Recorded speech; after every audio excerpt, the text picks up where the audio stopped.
Greetings, superior beings, greetings, supreme being. We are all the human race, our common enemies. Death, welcome on Perfect Society. You are watching the broadcast live stream F. Trump's quote Space Force unquote F. Trump's Space Force in violation of the Outer Space Treaty? Question mark. What have I planned for you all for this broadcast? Well, first we go to the articles here on spaceforce.mil. We can read about the US Space Force and the mission of the US Space Force, and we have the Wiki United States Space Force article, armscontrol.org, the Outer Space Treaty at a glance, and also the Wiki article is available. So let's first start with an intro. And, well, of course, it's obvious we don't need a doomsday device in space to obliterate the Earth. And it's a good idea to keep space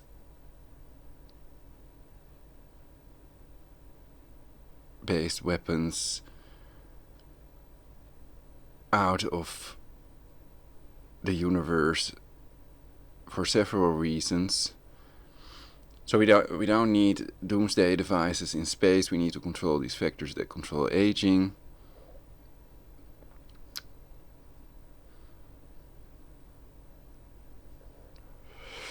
And there is already a treaty, the Outer Space Treaty of 1967.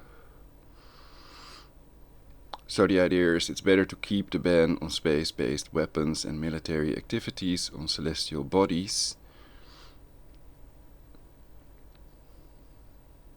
But is Trump's Space Force plan in violation of that treaty or not?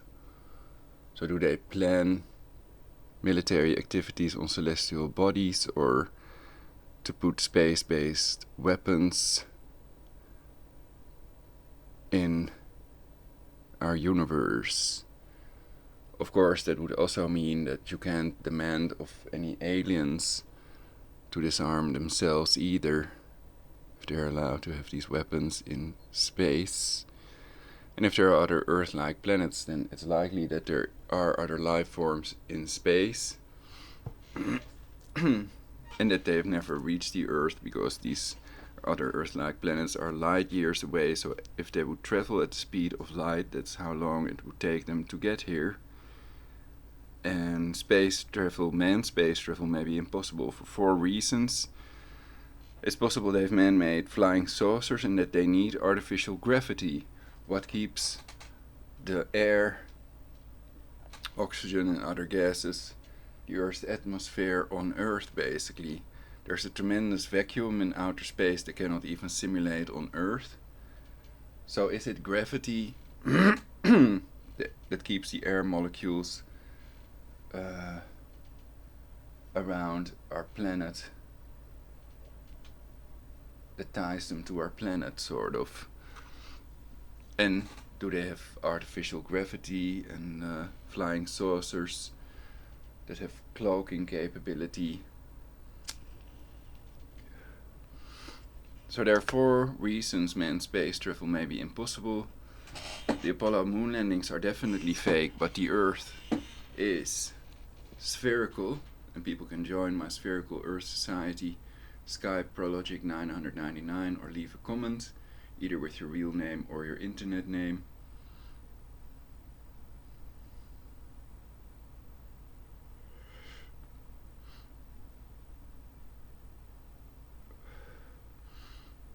So I exposed the flat earth lie. I'm a truth teller, conspiracy factist, not a conspiracy theorist.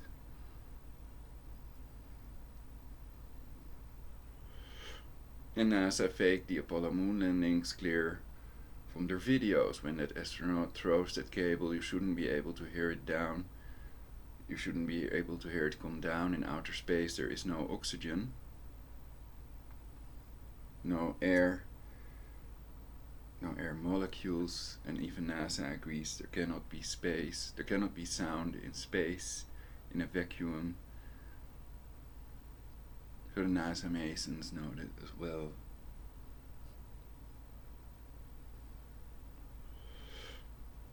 So their videos prove beyond any reasonable doubt that they faked Apollo. And according to online sources, they've also faked the Mars rover thing. You can see pictures of a Mojave Desert squirrel on Mars, etc. And there are several.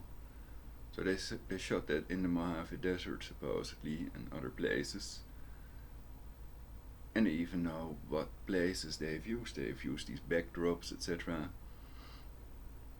So they faked more than the Apollo moon landings, according to online sources. SpaceX is also fake, Elon Musk. And they also have ties with the NASA Masons.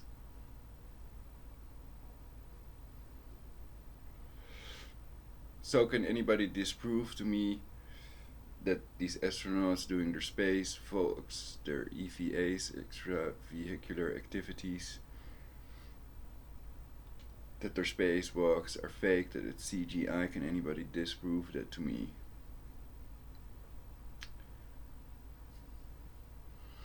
So these 4 reasons manned space travel may be impossible are the 2 Van Allen belts, 2 deadly belts of radiation that have to get through to get to the moon.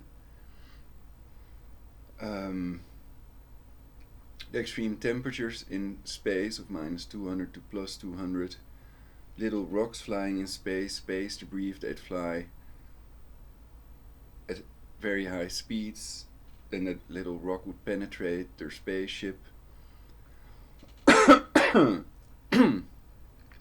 And perhaps they don't have a radar system, cancer radar, they've through the wall cancer radar, etc. So they see us in 3D and synthetic telepathy, but they might not have a way to put men in space yet. So all these satellites are real.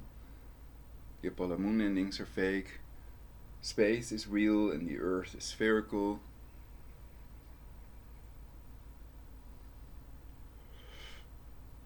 Can anybody disprove anything I'm saying? I'm open to debate. People can ask me anything. AMA. They're checking my throat with high mems of DARPA. More about it in my previous broadcasts. And it's done by Jesuits and Masons that have planned this world war. So you could argue this is a futile broadcast, it's not important.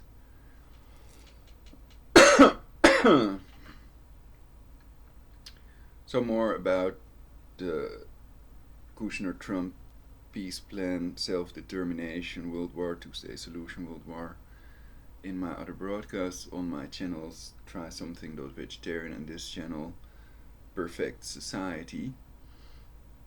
And another reason, so we covered the vacuum, space debris, extreme temperatures, and the 2 Van Allen belts. These are 4 reasons, but there may be more reasons. Manned space travel with the technology they pretend they did it with is impossible, and they may be pretending that to prevent other people from getting the technology they have used. Possibly flying saucer technology with coils to bend light around the object to become invisible, another coil for levitation, and one for actually cloaking, teleportation, and one for time travel. I've covered that in previous broadcasts. So it is possible that they've landed on the moon with these flying saucers. In theory, you have Thule and Honeybu, Vril Society, etc.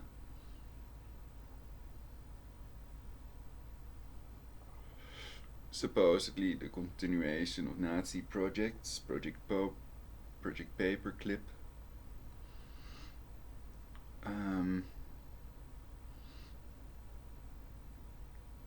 So that's another question. Is manned space travel possible? Or is it impossible because of these 4 reasons? Perhaps they have flying saucers with a Tesla plasma shield around them with artificial gravity. But I have my doubts about it as well. Are they just scamming us for the money? Of course, the Apollo moon landings were very lucrative. So just the money by itself may be enough reason to say, let's do this.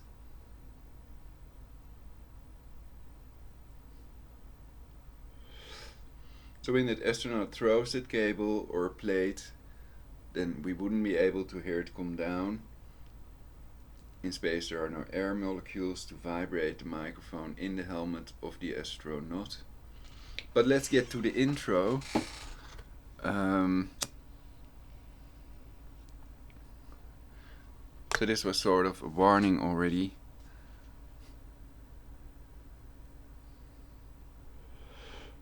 So we should get rid of all WMD, all weapons of mass destruction, to prevent mutually assured destruction. At least stop investing in revising nuclear weapons. Trump wants to revise the American nuclear arsenal, which would cost about $1 trillion over the next decade. And that could be spent on controlling all factors that control aging, developing the time travel technology, but then they'd have to share it with more people. If we want more people to work on that, to be able to live happily eternally, which is possible because everything is energy. So all it takes to become almighty is mastering the channeling of the energy.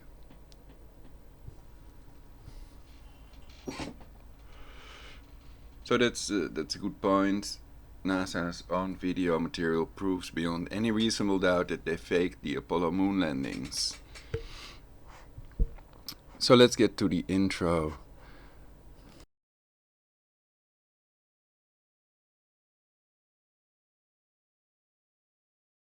Maturing the military doctrine for space power, and organizing space forces to present to our combatant commands the mission of the U.S. Space Force. The 1967 Outer Space Treaty bans the stationing of weapons of mass destruction, WMD, in outer space and prohibits military activities on celestial bodies. Arms Control Org, keep the ban on space-based weapons and military activities on celestial bodies. Outer Space Treaty of 1967. Is real resistance impossible or unavoidable? Unavoidable cues. 7 billion people don't want to die and most know about their population reduction agenda. Remote torture technology cannot stop 7 billion people from acting. There's joy in the petition.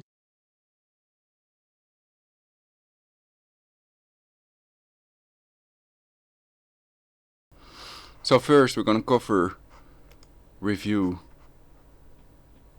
armscontrol.org, the Outer Space Treaty at a glance, fact sheet and briefs.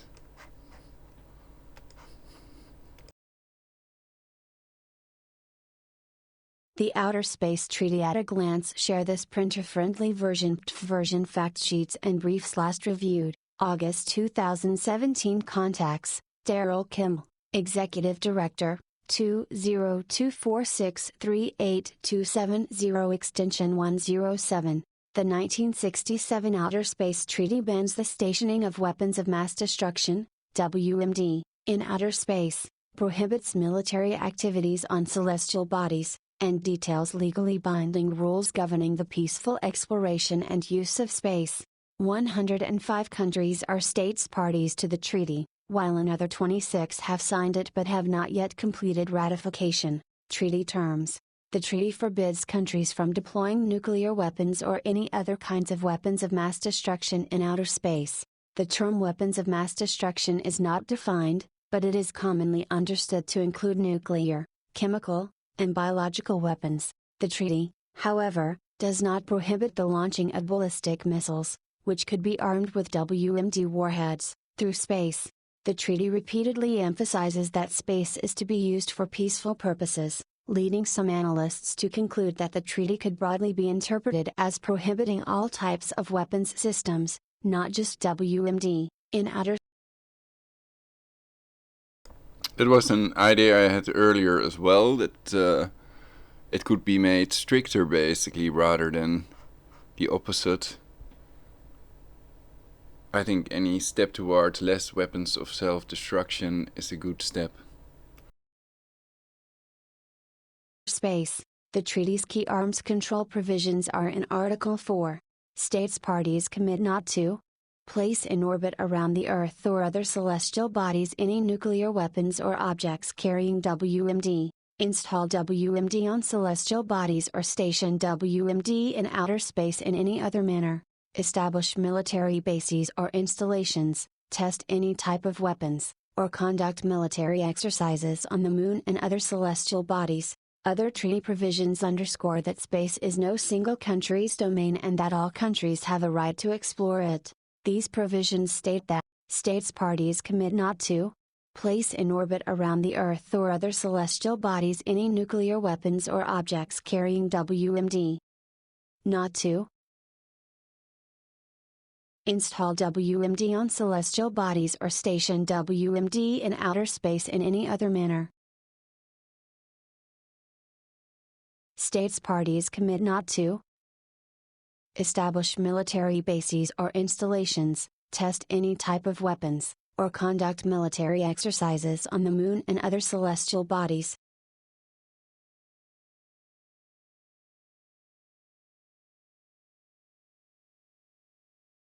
Other treaty provisions underscore that space is no single country's domain and that all countries have a right to explore it. These provisions state that space should be accessible to all countries and can be freely and scientifically investigated. Space and celestial bodies are exempt from national claims of ownership. Countries are. What I'm also wondering about is the question, is it permissible, is it permitted for me to build a rocket and fly into space? Or not? Can anybody just build a rocket or spaceship and take off? To avoid contaminating and harming space or celestial bodies, countries exploring space are responsible and liable for any damage their activities may cause. Space exploration is to be guided by principles of cooperation and mutual assistance, such as obliging astronauts to provide aid to one another if needed. Like other treaties, the Outer Space Treaty allows for amendments or member withdrawal.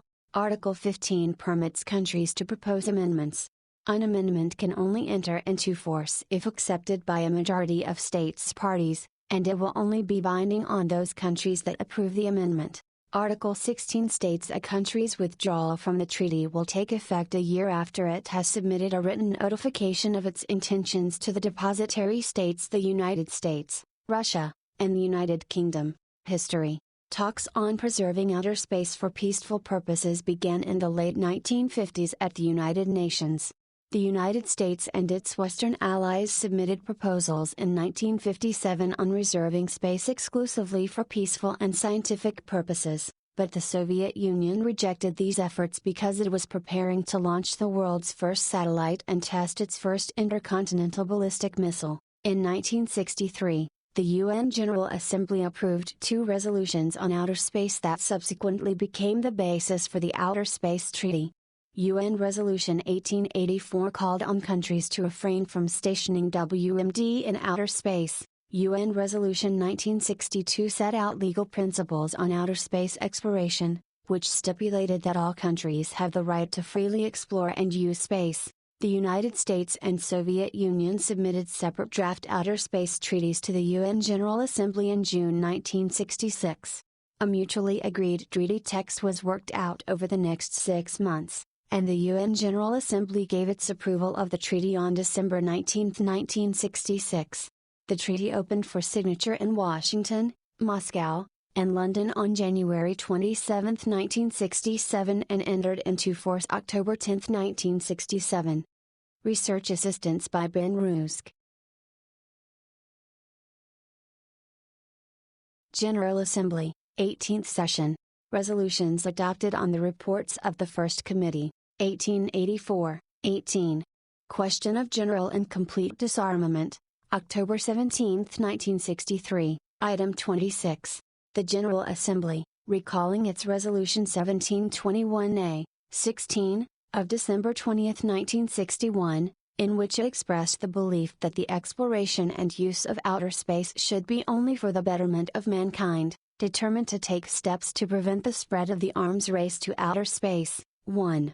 Welcomes the expressions by the Union of Soviet Socialist Republics and the United States of America of their intention not to station in outer space any objects carrying nuclear weapons or other kinds of weapons of mass destruction. 2. Solemnly calls upon all states, a. to refrain from placing in orbit around the Earth any objects carrying nuclear weapons or any other kinds of weapons of mass destruction, installing such weapons on celestial bodies, or stationing such weapons in outer space in any other manner. B. To refrain from causing, encouraging or in any way participating in the conduct of the foregoing activities. 1244th Plenary Meeting, October 17, 1963, 1908, 18.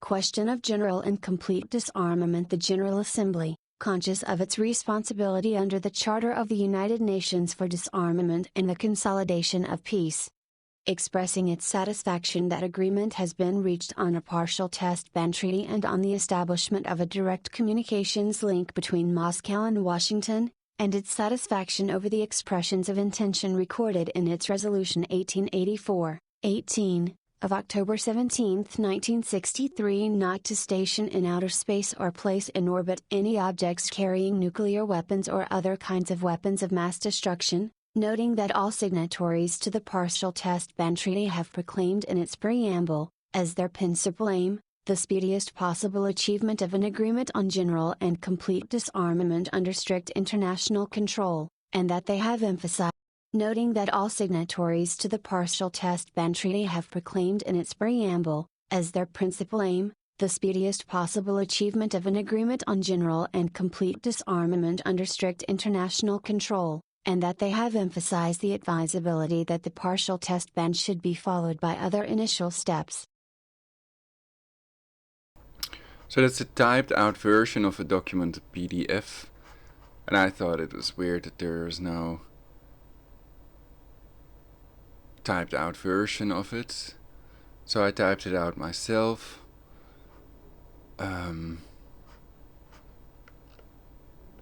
So what did we read? The depository states are the United States, Russia, and the United Kingdom. So the United States has signed this treaty as well, I think.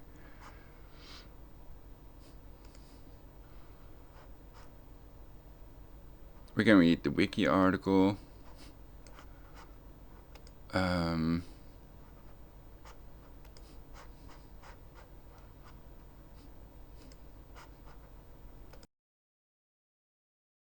The Outer Space Treaty, formerly the Treaty on Principles Governing the Activities of States in the Exploration and Use of Outer Space, including the Moon and other celestial bodies, is a treaty that forms the basis of international space law. The treaty was opened for signature in the United States, the United Kingdom, and the Soviet Union on January 27, 1967, and entered into force on October 10, 1967. As of June 2019, 109 countries are parties to the treaty, while another 23 have signed the treaty but have not completed ratification. 1. In addition, Taiwan, which is currently recognized by 14 UN member states, ratified the treaty prior to the United Nations General Assembly's vote to transfer China's seat to the People's Republic of China, PRC, in 1971. 5. Among the Outer Space Treaty's main points are that it prohibits the placing of nuclear weapons in space, it limits the use of the Moon and all other celestial bodies to peaceful purposes only, and establishes that space shall be free for exploration and use by all nations, but that no nation may claim sovereignty of outer space or any celestial body. The Outer Space Treaty does not ban military activities within space, military space forces, or the weaponization of space, with the exception of the placement of weapons of mass destruction in space. 6-7. It is mostly a non-armament treaty and offers insufficient and ambiguous regulations to newer space activities such as lunar and asteroid mining.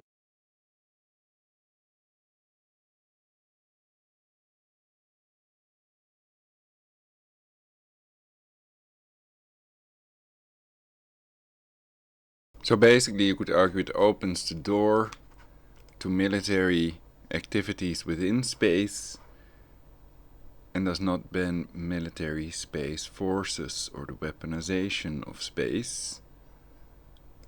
But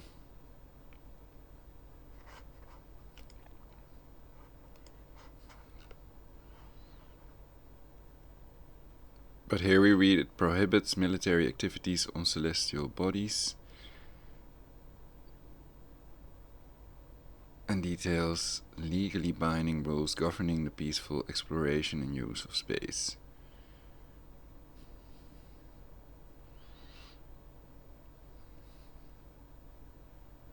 They have some kind of rod weapon or something.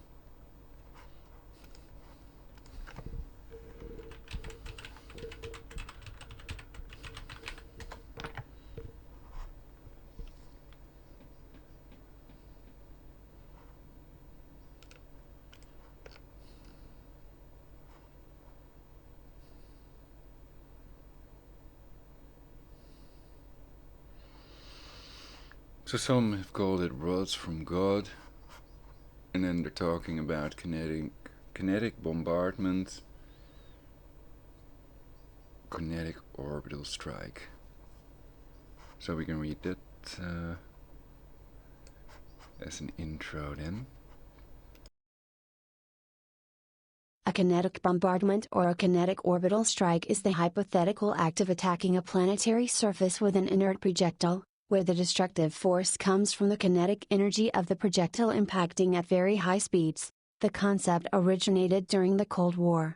The typical depiction of the tactic is of a satellite containing a magazine of tungsten rods and a directional thrust system. In science fiction, the weapon is often depicted as being launched from a spaceship. Instead of a satellite, when a strike is ordered, the launch vehicle would break one of the rods out of its orbit and into a suborbital trajectory that intersects the target. As the rod approaches periapsis due to gravity, it picks up immense speed until it reaches terminal velocity shortly before impact.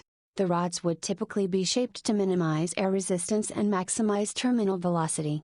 Kinetic bombardment has the advantage of being able to deliver projectiles from a very high angle at a very high speed, making them extremely difficult to defend against. In addition, projectiles would not require explosive warheads, and, in the simplest designs, would consist entirely of solid metal rods, giving rise to the common nickname rods from God. 2. Disadvantages include the technical difficulties of ensuring accuracy and the high cost of positioning ammunition in orbit.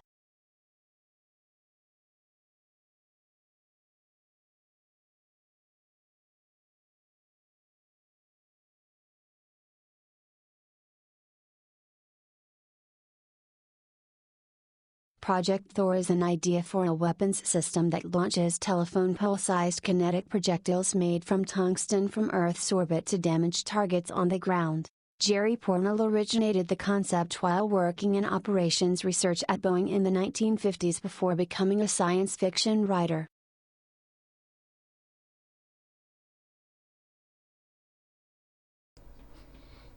Metal rod through my head. It was an accident. Well, I don't know. Do we need this? I think it would be better to have a treaty that bans weapons in space completely. Of course, they can still have a knife to cut their vegetarian food, etc. Knife and fork.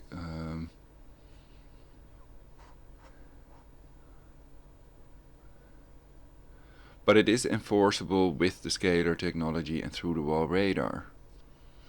So if we want to increase our safety, it would be best to enforce that and not to arm ourselves to the teeth with doomsday devices and weapons of mass destruction, weapons of self-destruction.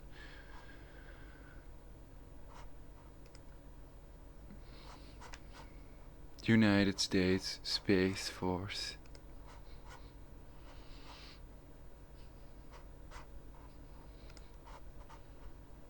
Why why would we want a Space Force? Let's read on spaceforce.mil what they have to say. To get trillions of your taxpayer dollars.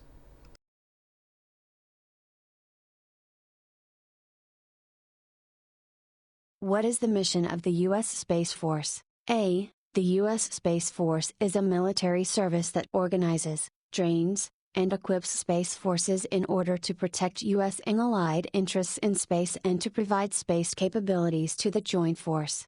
USSF responsibilities will include developing military space professionals, acquiring military space systems, maturing the military doctrine for space power, and organizing space forces to present to our combatant commands.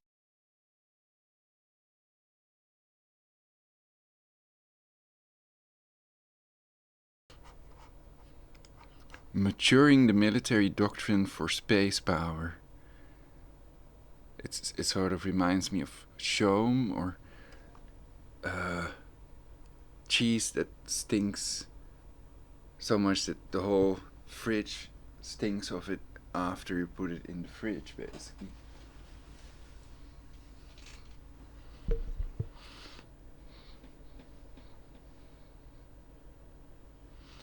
And organizing space forces to present to our combatant commands.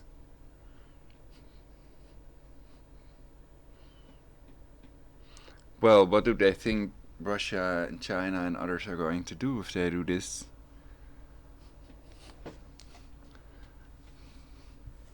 And is this in violation of the treaty or not?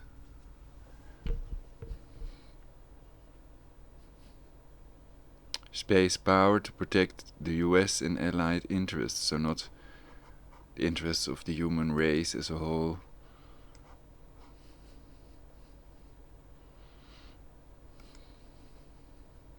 To defend us against possible alien attacks. Not united with Russia and China, etc. But the US is doing this by itself. Will anybody organize a protest against this, or is there no resistance to it whatsoever? Or could it even lead to conflict?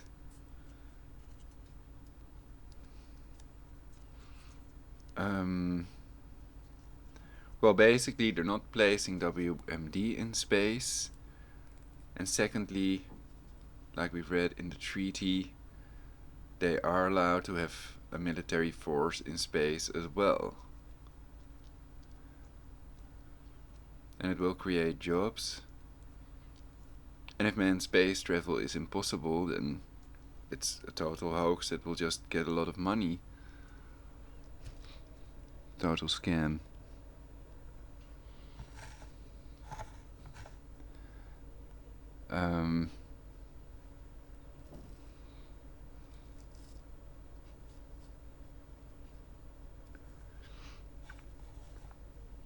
So the Dutch people are scammed. The carbon tax scam of Al Gore paid for by George Soros. It's a total hoax, the global warming hoax. I've covered that in previous broadcasts on my channel. And then the US is perhaps scammed with this Space Force thing. That's the idea. That's really what I'm thinking about it now.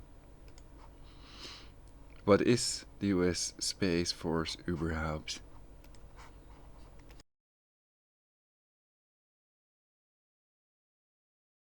What is the U.S. Space Force? USSF? A. The USSF is a new branch of the armed forces. It was established on December 20, 2019 with enactment of the fiscal year 2020 National Defense Authorization Act and will be stood up over the next 18 months.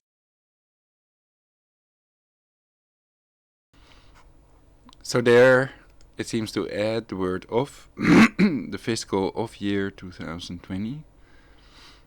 And it's supposedly to prevent us from realizing what we read after it. Enactment of the fiscal year 2020 National Defense Authorization Act, NDAA, and will be stood up over the next 18 months. But it's a new branch of the armed forces. So it's, instead of cutting down on the military, the bloody war machine, they're making it bigger, basically.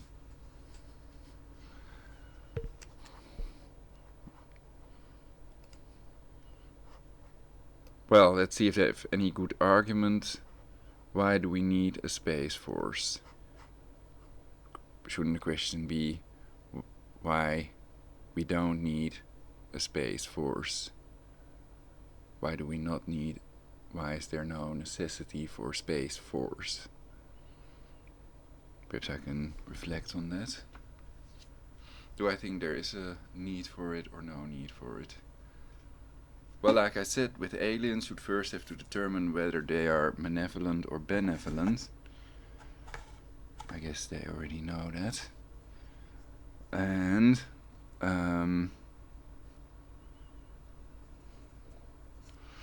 possible aliens reaching us, if we have these flying saucer technology, and if we can do that, there may be aliens that can do the same. And then in theory they could already be among us. I've researched it. The Roswell alien hoax scam, people have also admitted that it was fake. And there is no picture or video material of any alien, any real alien. They are all studio props, they're all fake. So there are no shape-shifting reptilians. But the moon has not been landed on by the Apollo moon landing astronauts. So Apollo moon landings are fake, but they may have the flying saucers, which may be a top secret project of the Navy, supposedly, not NASA. So NASA maybe also is a cover-up of real technology to have more control of the masses, to have a benefit, to have an advantage, over the populace, to be able to exert control.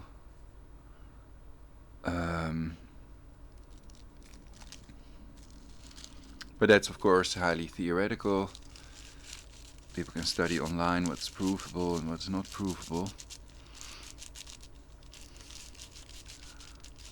So first, we could determine if manned space travel is possible at all or if it's totally impossible.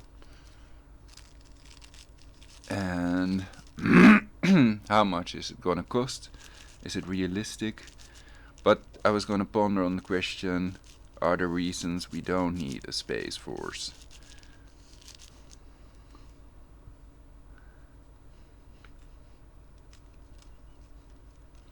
Well, some people would argue one reason is that aliens haven't reached Earth. We're not under attack. But it would be good to have one to defend against possible alien attacks, and that could be the International Space Force, not just the US paying for it all, but also Russia, China, and other countries, to ensure world peace. Also to end a possible world war and to prevent that from occurring.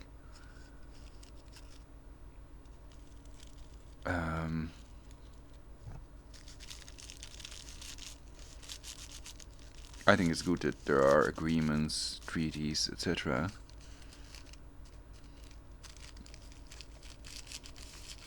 And that universal peace is achievable. I hope that we can create universal peace in 2020, end all wars,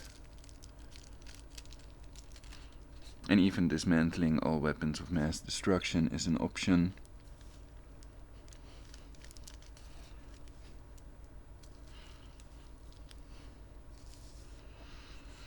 I read that one of Trump's hypersonic missiles was lost at sea. But recently, these Mach 27 missiles that fly 27 times the speed of sound have been taken in use or something. They've done a test flight also, etc. And they have scalar weapons. But in the news we read about THAAD and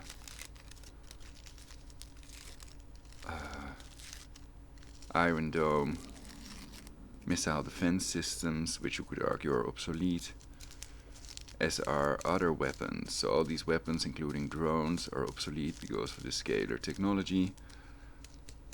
As you all may know, if you've seen my previous broadcasts, I've reported that they've tortured my teeth out of my mouth and my mother to death with this technology. And they are using scalar technology, not cancer cell phone radiation, not microwaves, but scalar waves. And they also have enormous healing potential. And combined with synthetic telepathy, they can see through people's eyes. And they can time travel, so they can see the future through our eyes, through a camera. Some call it Project Looking Glass.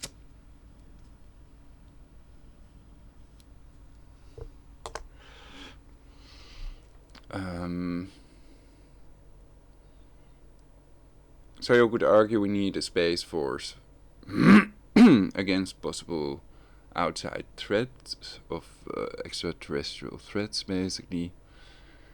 But that should be a united effort and not the beginning of the weaponization of space and war in space, perpetual wars. If they're a military order, they might think that would be a good thing.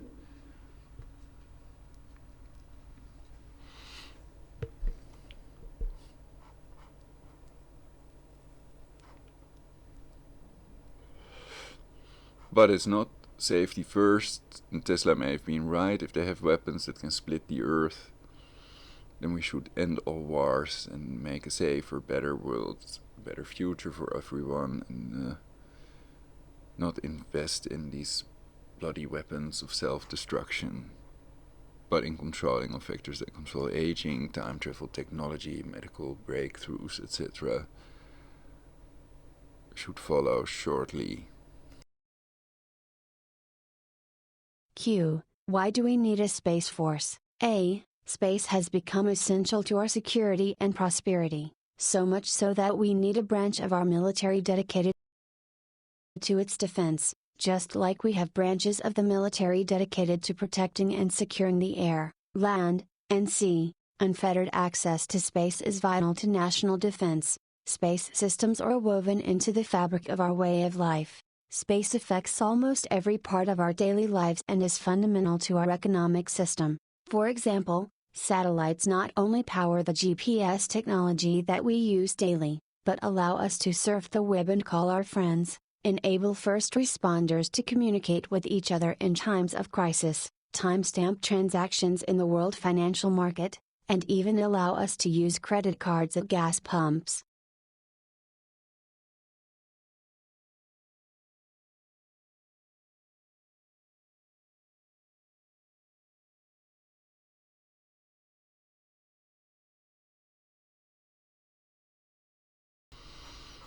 To defend space, supposedly.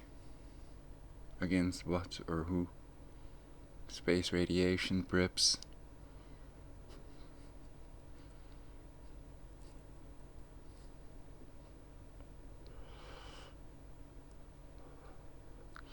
Prevent these hippies from colonizing in space.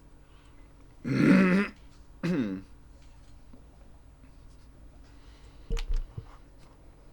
will lead the Space Force?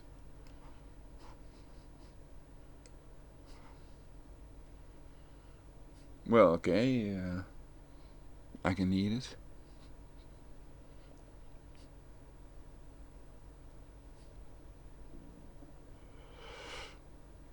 And then look at what they want to achieve.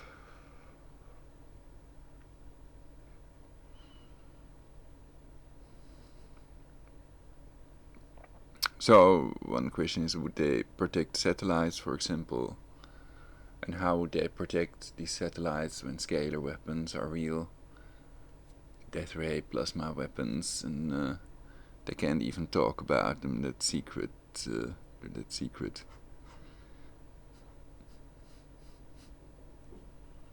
It's ludicrous. We have scalar technology, and I think many people don't realize that. Also, when I see them talk about what an invasion of Iran would look like, etc., they leave out Russia and Putin, who disagrees with the sanctions, the 28 EU countries that disagree with Trump's annexations. They have an unrealistic view, and I think education is one way to create universal peace, for universal peace creation rather than destruction.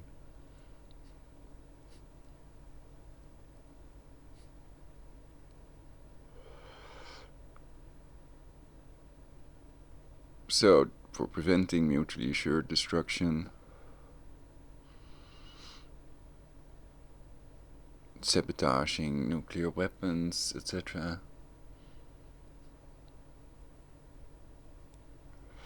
World War III is our enemy. Our common enemy is death. And this is not a game.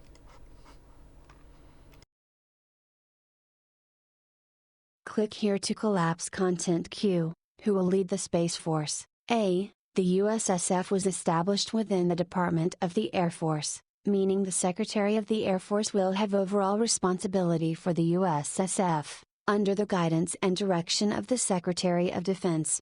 Additionally, a four-star general known as the Chief of Space Operations, CSO, will serve as the senior military member of the USSF and will be a full member of the Joint Chiefs of Staff in December 2020.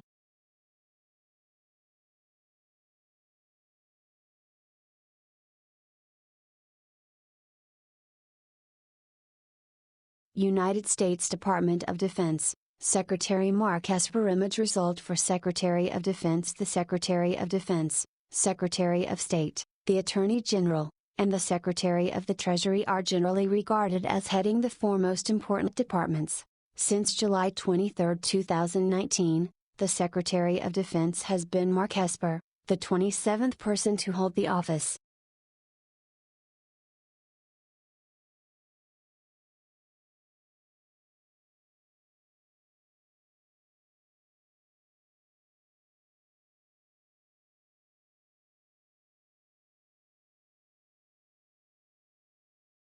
The USSF headquarters and office of the Chief of Space Operations is located in the Pentagon, just like the Army, Navy, Marine Corps, and Air Force.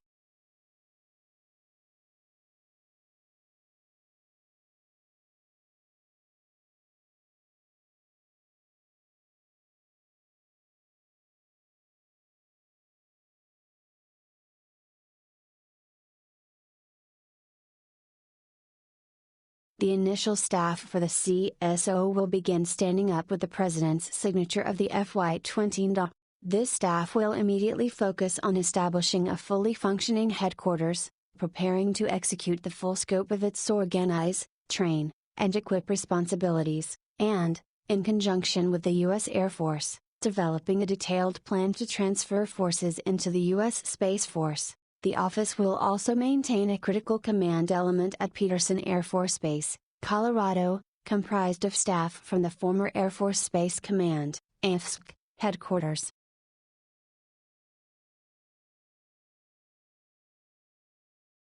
Q. Where will members of the Space Force come from? A. The U.S. Space Force will initially be composed of uniformed and civilian personnel conducting and supporting space operations as part of Air Force Space Command. Over the next year, units and personnel from other parts of the U.S. Air Force will transfer into the U.S. Space Force.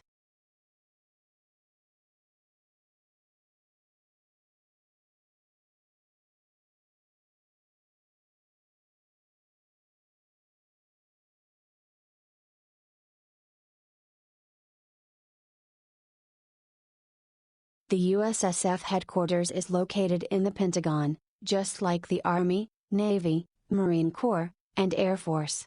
Colorado Springs will continue to be a critical hub for U.S. military space. Q. Will there be Space Force bases? A. Yes. The Department of the Air Force is reviewing Air Force installations which will be designated as U.S. Space Force bases. Any decisions will be made public following appropriate stakeholder notifications.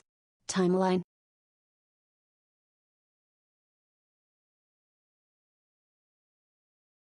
Q. What is the next step? A. We will move out expediently and deliberately. As we stand up the new service, we will take care of our service members while ensuring the success of our ongoing space missions. The initial staff for the Chief of Space Operations will begin standing up with the President's signature of the FY20. This staff will immediately focus on establishing a fully functioning headquarters, preparing to execute the full scope of its organize, train, and equip responsibilities, and, in conjunction with the U.S. Air Force, developing a detailed plan to transfer forces into the U.S. Space Force. Updates will be provided as new information becomes available. So we read that twice under where will the Space Force initial headquarters be located, full scope of its organized, train and equip responsibilities, and also under what is the next step.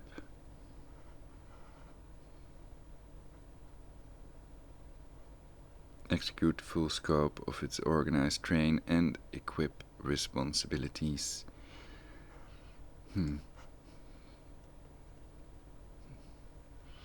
When will airmen see impacts? I wanna see some action out there.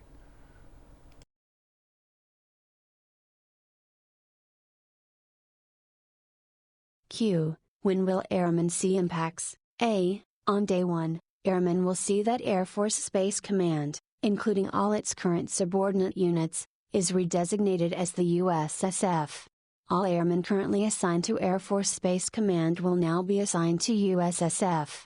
Within 60 days, the Air Force will reach out to uniformed airmen to inform them whether their specialty code is organic to the Space Force, organic to the Air Force, or shared between Air Force and Space Forces. Airmen will be provided options, depending on their specialty code, to volunteer to transfer to the USSF. Based on their preferences and Air Force and Space Force needs, airmen will be selected for Air or Space Force, and we will work to transfer those selected for the Space Force. Bottom line, airmen will see no disruption to their everyday mission and the Air Force will work deliberately through the transfer process.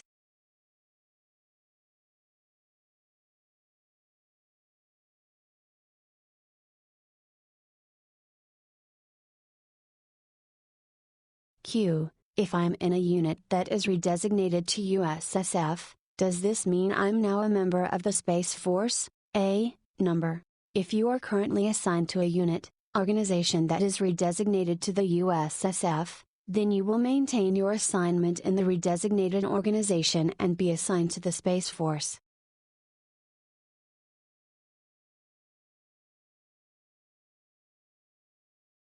However, you will remain a member of the U.S. Air Force.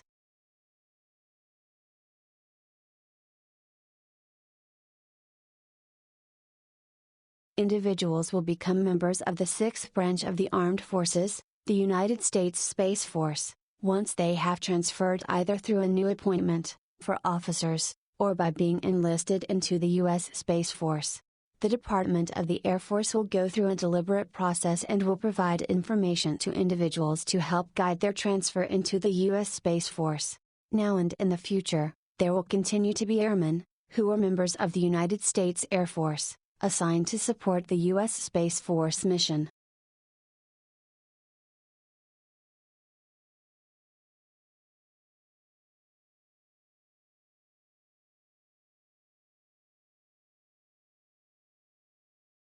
Size and cost. Q. How many people will be assigned to the Space Force? A. With the redesignation of UFSC as U.S. Space Force, Approximately 16,000 military and civilian space personnel are assigned to the Space Force on December 20, 2019. These assigned personnel will at present remain airmen within the U.S. Air Force. Appropriate personnel will have the opportunity to transfer into the new armed force and become U.S. Space Force service members, in a deliberate manner. If additional units are redesignated or realigned to or from the U.S. Space Force, then the number assigned will change accordingly.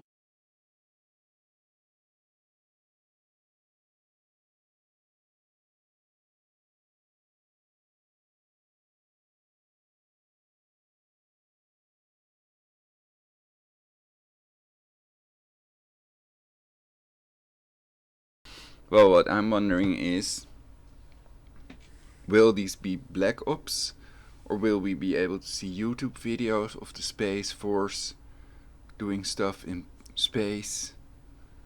Ripstick and Smoke, Peace Pipe or something, to promote universal peace.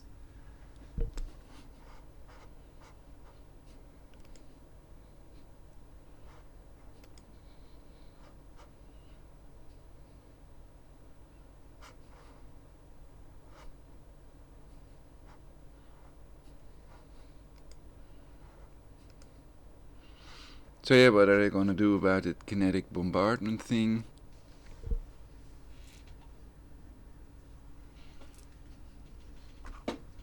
Are they fixing that?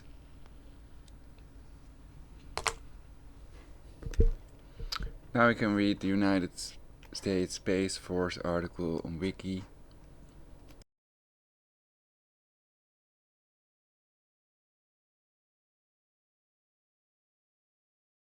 The United States Space Force, USSF, is the Space Operations Service branch of the U.S. Armed Forces, and is one of the 8 U.S. uniformed services. It is the 6th branch of the U.S. military, and the first new armed service since the establishment of the independent U.S. Air Force in 1947. It is organized as a military service branch within the Department of the Air Force, one of the 3 military departments within the Department of Defense. The Space Force, through the Department of the Air Force, is headed by the Secretary of the Air Force, who reports to the Secretary of Defense, and is appointed by the President with Senate confirmation. The most senior Space Force officer is the Chief of Space Operations, unless a Space Force officer also serves as either the Chairman or Vice Chairman of the Joint Chiefs of Staff. The Chief of Space Operations exercises supervision over the Space Force's units and serve as one of the Joint Chiefs of Staff. Certain Space Force components will be assigned, as directed by the Secretary of Defense and Secretary of the Air Force, to Unified Combatant Commands. Combatant commanders will be delegated operational authority of the forces assigned to them, while the Secretary of the Air Force and the Chief of Space Operations will retain administrative authority over their members.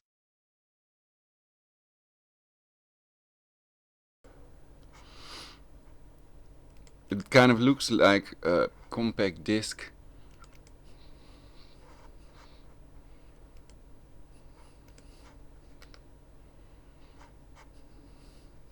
Copyright, copyroom. Functions and duties. Protect space.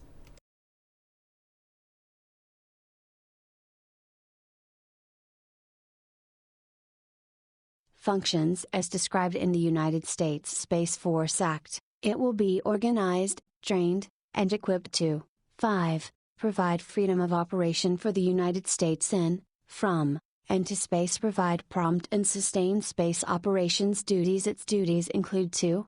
5. Provide freedom of operation for the United States in, from, and to space. Has there ever been any interruption or threat to that operation of the United States in, from, and to space?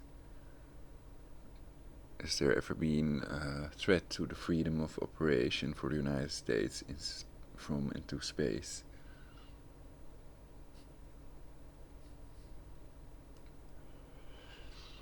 There is not, I guess. To provide prompt and sustained space operations. What kind of operations? It sounds so vague. What can they do in space that they can't do on Earth?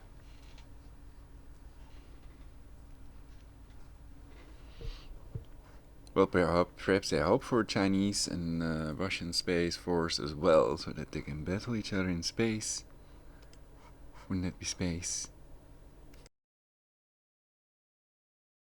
Protect the interests of the United States in space, deter aggression in, from, and to space, conduct space operations.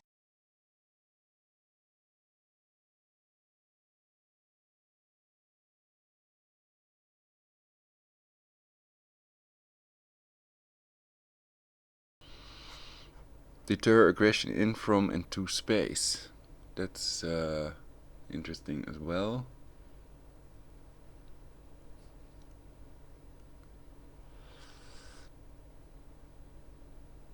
Boxing often leads to brain damage and stuff. So perhaps we can just teleport them into space so that these bars are saved, etc. Get somebody working on it.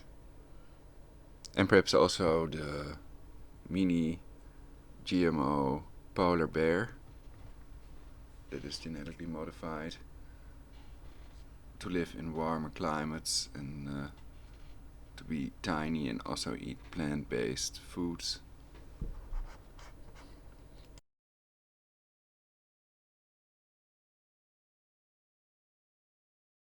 Role and mission. The U.S. Space Force's mission is to organize, train, and equip space forces in order to protect U.S. and allied interests in space and to provide space capabilities to the joint force. Its responsibilities include developing military space professionals, acquiring military space systems, maturing the military doctrine for space power, and organizing space forces to present to the combatant commands.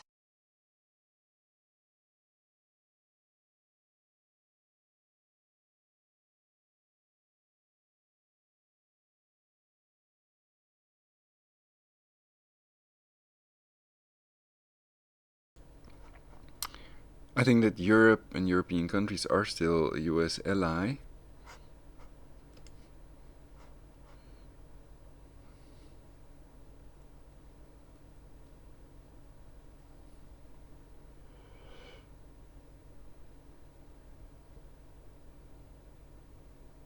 But I wonder if it wouldn't lead to a bigger threat again if China and Russia also would have a space force. We're just making the military-industrial complex, the bloody war machine, even bigger than it already is, instead of smaller. And I think that's not a beneficial development for humanity.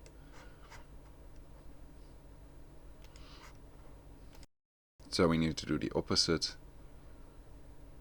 Create a peace force instead of space force. Space peace force could be added basically, or defense force or whatever.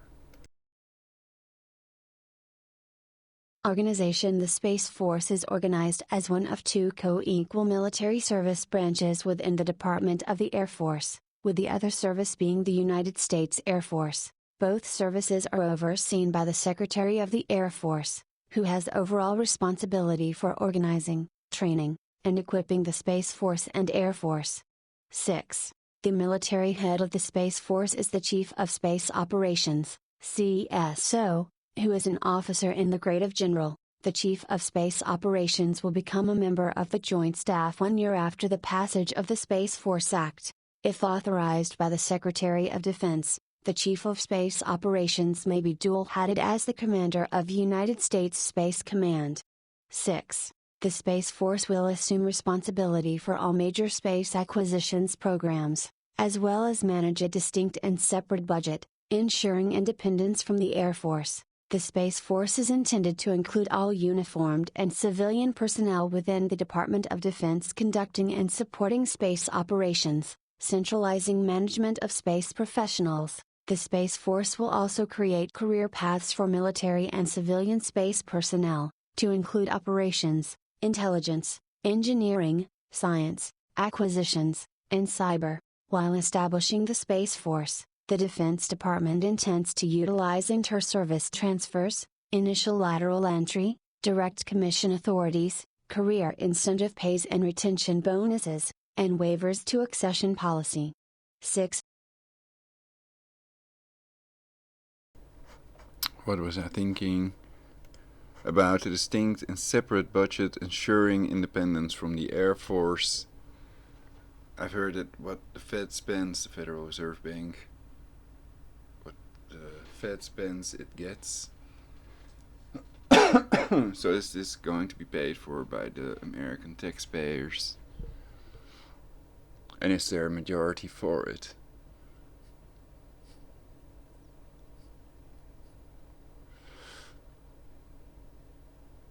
I could make a poll also. But so can you. So that's the idea. People can make an opinion poll. People can boycott companies they don't want to fund and empower with their money.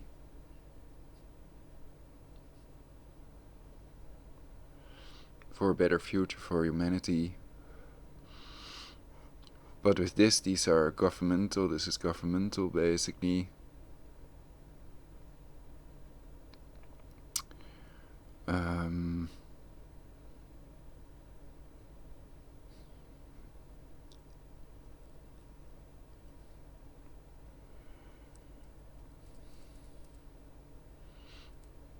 Well, there are two good reasons to have a space force, you could argue, but you could also argue that China and Russia should be part of that, so that it becomes a peace force, peace defense force, promoting and creating universal peace, rather than an extension of the bloody war machine bringing weapons and military to space to combat their fellow humans. I think that's not a good idea.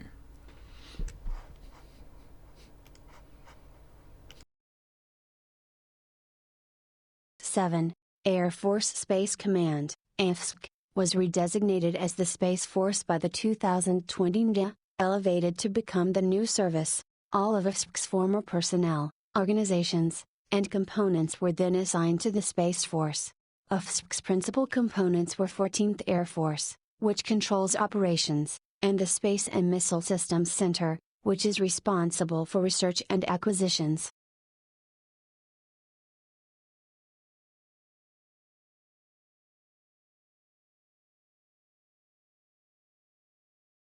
Structure Space Operations Command, SPOC, Vandenberg Air Force Base, California.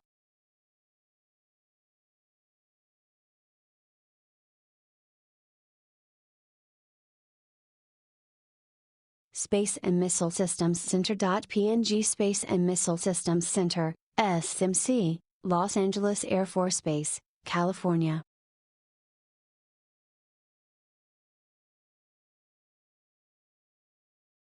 The Space and Missile Systems Center, SMC, is a command of the United States Space Force, located at Los Angeles Air Force Base.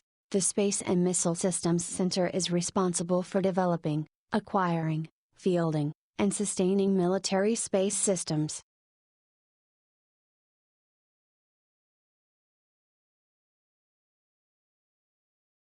History. The Space and Missile Systems Center's first predecessor was the Western Development Division, organized under the United States Air Force's Air Research and Development Command. Created by Brigadier General Bernard Schriever in July 1954, it was responsible for the development of Air Force ballistic missiles, but it soon also became responsible for the development of military space systems in October of 1955. 4. On March 20, 1961 it was redesignated as Air Force Systems Command Space Systems Division. By 1962 the Space Systems Division it had developed the Atlas, Titan I, and Thor ballistic missiles. Throughout the 1960s it continued intercontinental ballistic missile research and development, fielding the Titan II and Minuteman missile series. On May 25, 1967 the Space and Missile Systems Organization was activated to replace the Space Systems Directorate, which was officially inactivated on July 1, 1967, however it was redesignated as the Space Division on October 1, 1979, and assumed its old title of the Space Systems Division on March 15, 1989. 5. During the 1970s and 1980s it also developed the Peacekeeper missile. This missile development and research assisted the fledgling space programs of both the Air Force and NASA. It modified previously developed missiles to become the Thor, Atlas, and Titan space launch vehicles. SMC also developed entirely new launch vehicles, such as the Scout and Delta rockets. 6. On July 1, 1992, the Space Systems Division was redesignated as the Space and Missile Systems Center, and moved into the newly created Air Force Materiel Command. On October 1, 2001 it was transferred into Air Force Space Command, where it stayed until December 20, 2019, when it became a command of the United States Space Force. My father's coming in, just a moment please. I'll turn off the picture show and I am back.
Okay.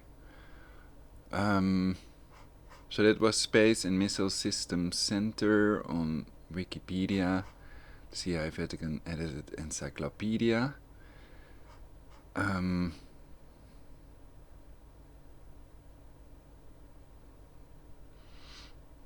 Space and Missile Systems Center is responsible for developing, acquiring, fielding, and sustaining military space systems.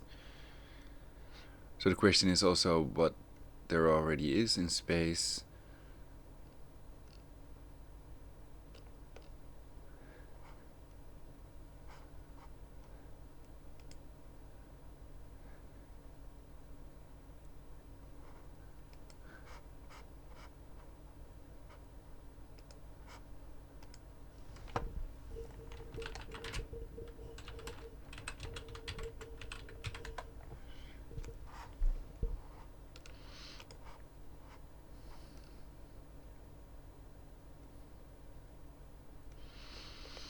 So when I Google space-based WMD, I get militarization of space. I forgot to turn off the thing. Militarization of space is the first search result, and also Outer Space Treaty.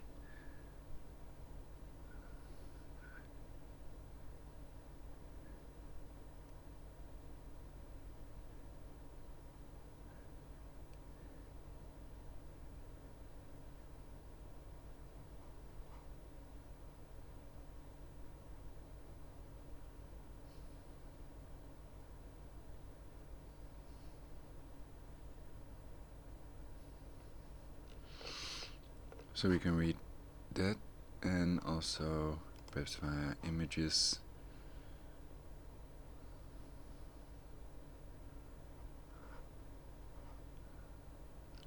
There was also some weird satellite flying around.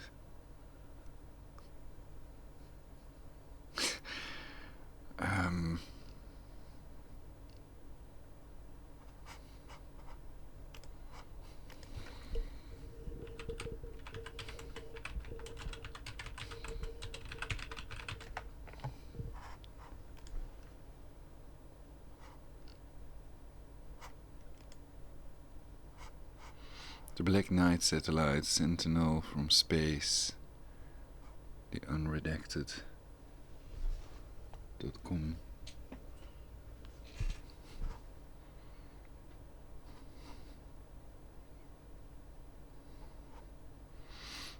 Reddit has an article about it.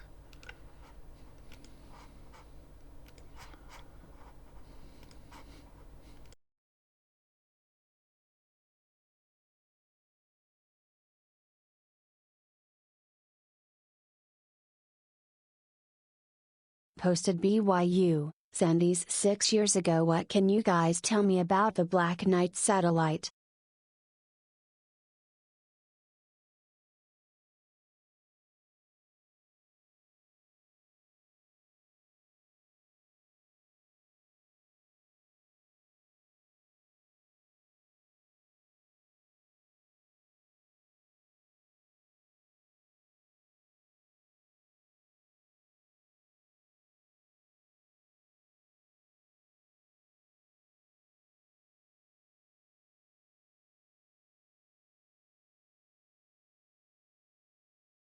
Johnny Z 3 points middle. 6 years ago. I'm surprised that no mention of it being possible to have come from Germany during World War II. I mean, the guy who led the American way into space used to be the one testing rockets and sending them into space for Germany during the war. Wernher von Braun also was at the head of a NASA center. I think the hush-hush was because this was something from his past that the Americans and Wernher just didn't want to be played out in public. It wasn't until much later that we found out how far advanced Germany was with rockets and jet engines. They made the first jet plane. I believe it was an attempt by the Germans at the time to use the satellite as a way to guide missiles back to Earth as we do today. Reason for the strange signals at times coming from the unit. Just a thought. Haven't seen it mentioned anywhere out in the wild blue yonder of the internet. Level 2 Cornecro 2 points middle. 6 years ago. Frank Whittle invented the jet engine before the Germans. The first flight was by a German plane, but not by much. Germany and the UK were about level in their technology. The British then gave the USA jet technology, along with radar. So no, the Germans weren't advanced comparably on the jet engine front. Rocketry, however, is a different story. Level 1 Pain 747 2 points middle. 6 years ago. A lot of the literature out there states something similar to. In February 1960, the US detected an unknown object in polar orbit, a feat that neither they or the USSR had been able to accomplish. Yet we know Discoverer 1 made it into polar orbit in 1959. Source http://n.wikipedia.org/wiki/kh1. There were at least 8 other launches that failed to maintain a stable orbit before 1960, and that's just the US, so there was certainly enough junk up there before the discovery of this object. Level 1 Monkey underscores in 1 point middle. 6 years ago. Download a keyhole markup language, KML, file for use in Google Earth. As this is a picture from space, what would this KML file do, exactly? Level 1 Always dull 2 points middle. 6 years ago. Let's shoot it down and see what happens. Level 1 Dick Rolf 1 point middle. 6 years ago. I posted this same question not too long ago, and there are some good points made in the comments. http://www.reddit.com/r/ufo_does_anybody_have_on_information_the_black/. Level 1 Dr. Bushkill 1 point middle. 6 years ago. Looks like Superman is playing a joke on Batman. He flew his Batmobile into orbit. Level 1 Versaturnal 1.6 years ago edited 4 years ago null. Level 2 Advichusk 2 points 6 years ago and President Obama said we would have transparency from his administration. Do you believe everything the government tells you? Level 1 HG Wells 3000 6 years ago well, it's freaky deaky, 4-1. Level 1, deleted. 1.6 years ago USAF has a massive Black Ops space program. Wouldn't surprise me if it belonged to the Americans under the quiz. It's from out of this world. Level 1 Rancid _bear meet 3.6 years ago nothing. If we want to live. 0_0. Level 1 Source 4.6 years ago I think that might be a Batmobile launched into space. Level 1 The PRNKSTR 2.6 years ago with the amount of space trash we have up there, I reckon it's a safe bet to write it off as 1. Why would some aliens park a tiny spaceship around Earth, only to coast around for ages not move, signal or interact at all? Did some extraterrestrial make it to Earth orbit, only to suddenly lose motor function or die? Out of the two available options I can think of, I choose to believe the one most likely. Space debris, level 2, deleted, 1.6 years ago maybe it is transmitting, but our own technologies aren't up to par with their standards. That is it's a testing point for our development.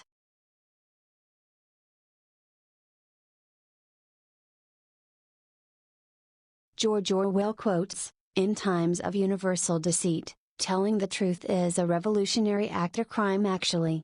If we do not act we are acted upon."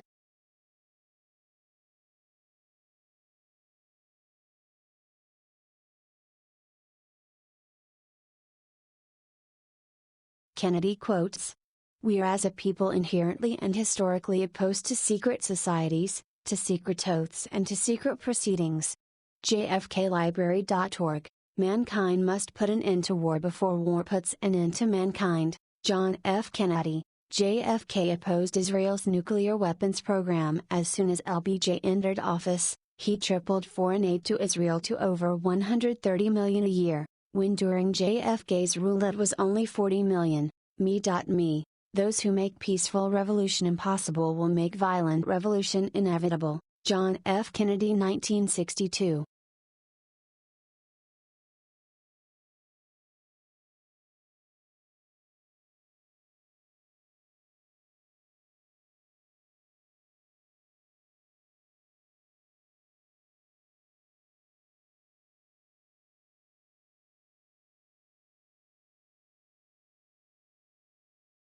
CIA.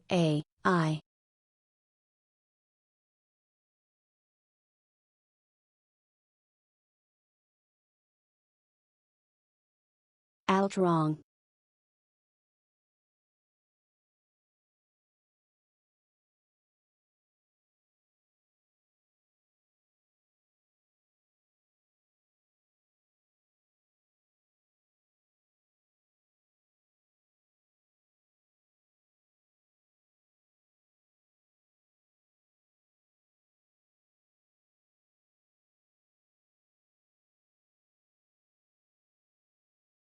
Wiki/militarization_of_space. The militarization of space involves the placement and development of weaponry and military technology in outer space. The early exploration of space in the mid-20th century had, in part, a military motivation, as the United States and the Soviet Union used it as an opportunity to demonstrate ballistic missile technology and other technologies having the potential for military application. Outer space has since been used as an operating location for military spacecraft such as imaging and communications satellites, and some ballistic missiles pass through outer space during their flight. As of 2019, known deployments of weapons stationed in space include only the Almaz space station armament and pistols such as the TP-82 Cosmonaut Survival Pistol, for post-landing, pre-recovery use. The militarization of space involves the placement and development of weaponry and military technology in outer space.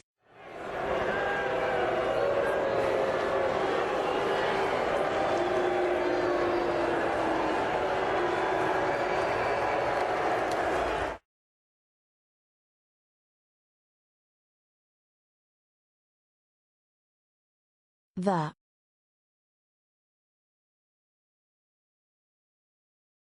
War.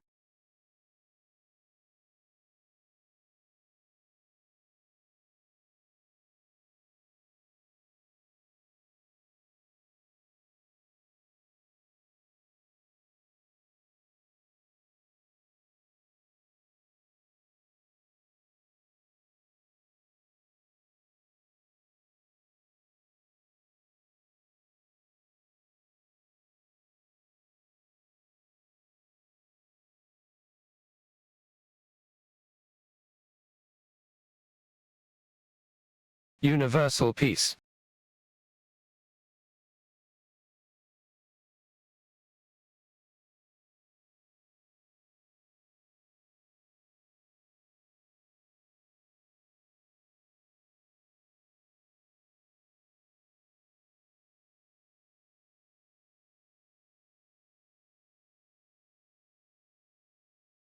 Terrestrial type weapons in space. The Soviet space station Salyut 3. Weapons in space. Main article, Space weapon. Triple-barreled TP-82 cosmonaut survival pistol in St. Petersburg Artillery Museum. Space weapons are weapons used in space warfare. They include weapons that can attack space systems in orbit, that is anti-satellite weapons, attack targets on the Earth from space or disable missiles traveling through space. In the course of the militarization of space, such weapons were developed mainly by the contesting superpowers during the Cold War, and some remain under development today. Space weapons are also a central theme in military science fiction and sci-fi video games. Terrestrial-type weapons in space. The Soviet space station Salyut 3 was fitted with a 23mm cannon, which was successfully test-fired at target satellites, at ranges from 500 to 3,000 meters, 1,600 to 9,800 feet. 567. As of 2008, it was reported that Russian cosmonauts have regularly carried the TP-82 cosmonaut survival pistol on Soyuz spacecraft, as part of the emergency landing survival kit. The intent of the weapon is to protect cosmonauts from wild animals in the event of an off-course wilderness landing. The specially designed gun is capable of firing bullets, shotgun shells, or flares.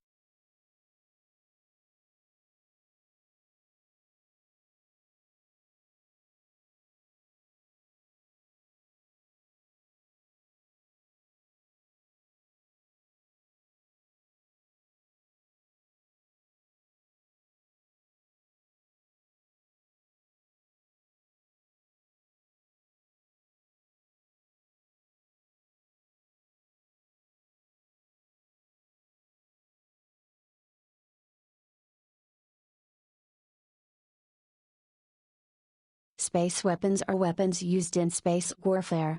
They include weapons that can attack space systems in orbit, that is anti-satellite weapons, attack targets on the Earth from space or disable missiles traveling through space.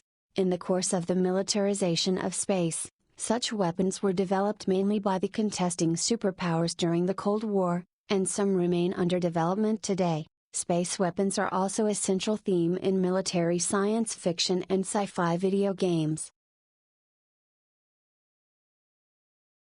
LGM-118A Peacekeeper MIRVs re-entering Earth's atmosphere.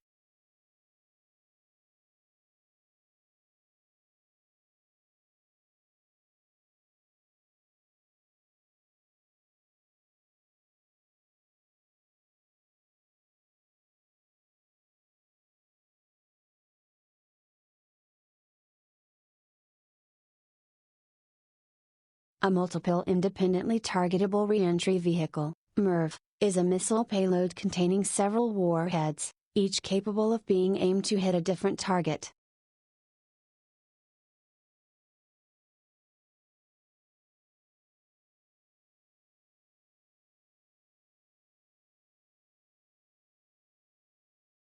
Space-to-space weapons. The Soviet Almaz secret military space station program was equipped with a fixed 23mm autocannon to prevent hostile interception or boarding by hostile forces.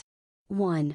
The Soviet unmanned Polyus weapons platform was designed to be equipped with a megawatt carbon dioxide laser and a self-defense cannon.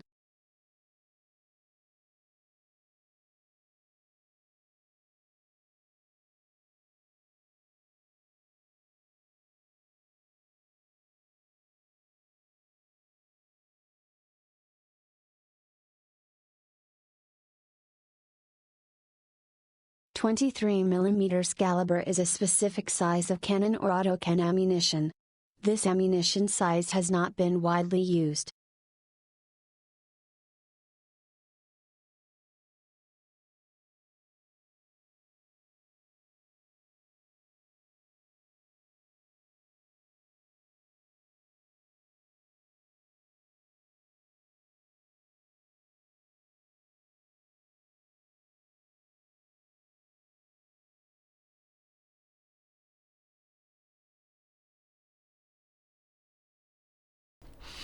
I see laser weapon and I think, well, they have scalar weapons, plasma weapons, so the real weapons they have are not on Wikipedia, perhaps. Earth-to-space weapons. The Aegis Ballistic Missile Defense System. A RIM-161 Standard Missile-3 anti-ballistic missile is launched from USS Shiloh, a U.S. Navy Ticonderoga-class cruiser. Anti-satellite weapons, which are primarily surface-to-space and air-to-space missiles, have been developed by the United States, the USSR/Russia, India and the People's Republic of China. Multiple test firings have been done with recent Chinese and U.S. test program that destroy an orbiting satellite. In general, use of explosive and kinetic kill systems is limited to relatively low altitude due to space debris issues and so as to avoid leaving debris from launch in orbit. Strategic Defense Initiative Main article, Strategic Defense Initiative. On March 23, 1983, President Ronald Reagan proposed the Strategic Defense Initiative, a research program with a goal of developing a defensive system which would destroy enemy ICBMs. The defensive system was nicknamed Star Wars, after the movie, by its detractors. Some concepts of the system included brilliant pebbles, which were kinetic kill vehicles, essentially small rockets launched from satellites toward their targets, a warhead bus, or even an upper stage of an ICBM. Other aspects included satellites in orbit carrying powerful lasers or particle beams. When a missile launch was detected, the satellite would fire at the missile, or warheads, and destroy it. Although no real hardware was ever manufactured for deployment, the military did test the use of lasers mounted on Boeing 747s to destroy missiles in the 2000s. However, these were discontinued due to practical limitations of keeping a constant fleet airborne near potential launch sites due to the laser's range limitations, keeping a small number from being sufficient. The tests took place at Edwards Air Force Base. Citation needed. Space-to-Earth weapons. Orbital weaponry. Orbital weaponry is any weapon that is in orbit around a large body such as a planet or moon. As of September 2017, there are no known operative orbital weapons systems, but several nations have deployed orbital surveillance networks to observe other nations or armed forces. Several orbital weaponry systems were designed by the United States and the Soviet Union during the Cold War. During World War II, Nazi Germany also was developing plans for an orbital weapon called the Sun Gun, an orbital mirror that would have been used to focus and weaponize beams of sunlight. 3. Development of orbital weaponry was largely halted after the entry into force of the Outer Space Treaty and the SALT II Treaty. These agreements prohibit weapons of mass destruction from being placed in space. As other weapons exist, notably those using kinetic bombardment, that would not violate these treaties, some private groups and government officials have proposed a space preservation treaty which would ban the placement of any weaponry in outer space. Orbital bombardment. See also, kinetic bombardment. Orbital bombardment is the act of attacking targets on a planet, moon or other astronomical object from orbit around the object, rather than from an aircraft, or a platform beyond orbit. It has been proposed as a means of attack for several weapon systems concepts, including kinetic bombardment and as a nuclear delivery system. During the Cold War, the Soviet Union deployed a fractional orbital bombardment system from 1968 to 1983. Using this system, a nuclear warhead could be placed in low Earth orbit, and later deorbited to hit any location on the Earth's surface. While the Soviets deployed a working version of the system, they were forbidden by the Outer Space Treaty to place live warheads in space. The fractional orbital bombardment system was phased out in January 1983 in compliance with the SALT II Treaty of 1979, which, among other things, prohibited the deployment of systems capable of placing weapons of mass destruction in such a partial orbit. Orbital bombardment systems with conventional warheads are permitted under the terms of SALT II. Some of the proposed systems rely on large tungsten carbide, uranium cermet rods dropped from orbit and depend on kinetic energy, rather than explosives, but their mass makes them prohibitively difficult to transport to orbit. 4. In fiction main article, Space warfare in fiction. Fictional or real space weapons in various forms are often prominently featured in science fiction, particularly in military science fiction and in video games with a sci-fi theme. See also laser weapon.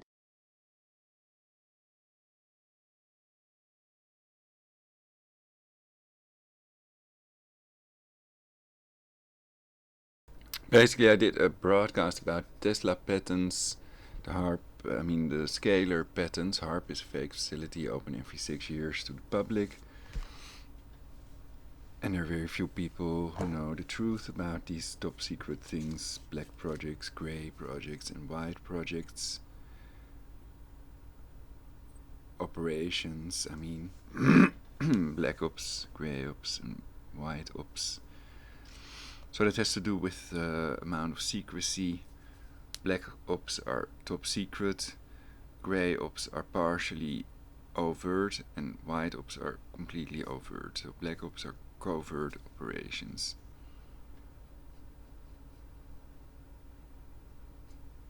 And then you have projects and programs. On 999 Pro Logic, I also covered these declassified operations, projects, and programs. And on this universalpeacenow.blogspot.com you can read about HARP unable to produce Quakes and Missile Shield.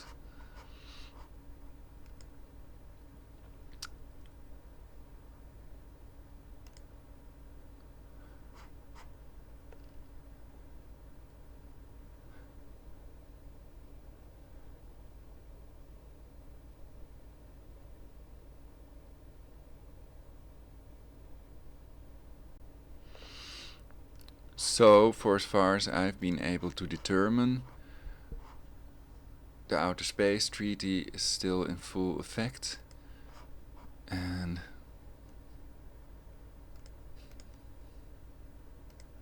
keep it on.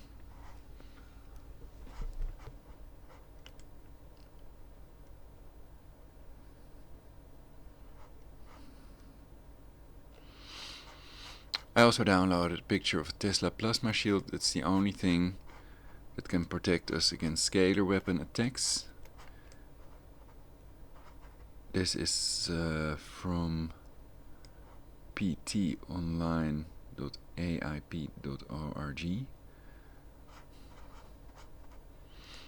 A Tesla plasma shield of about 3 kilometers in diameter. So this is a real picture, and the other things I've shown are not real pictures. And the patent is also a real patent, is not provided unless it's a working device.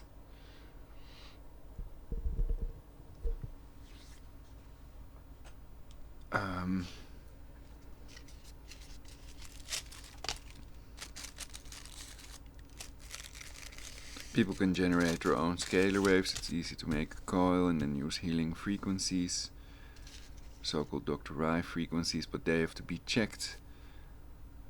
Everything has its own natural frequency, known in the Netherlands as eigenfrequenz, hertz, etc. Taught in physics also, so that's scientifically proven, and therefore the cure of all diseases, the future of healthcare is scalar, equals scalar. I'm rolling a J, a joint. State cigarette.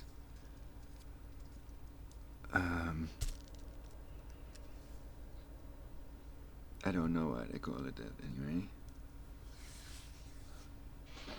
So you could argue we should all have a Tesla plasma shield, we should all have a little mini Tesla plasma shield, a halo, to protect our brainwave against modification with synthetic telepathy technology. And everything is energy, so that's the one thing we have more of than anything else, energy. Even time itself is energy, according to some scientists. E equals delta Tc squared and not E equals mc squared.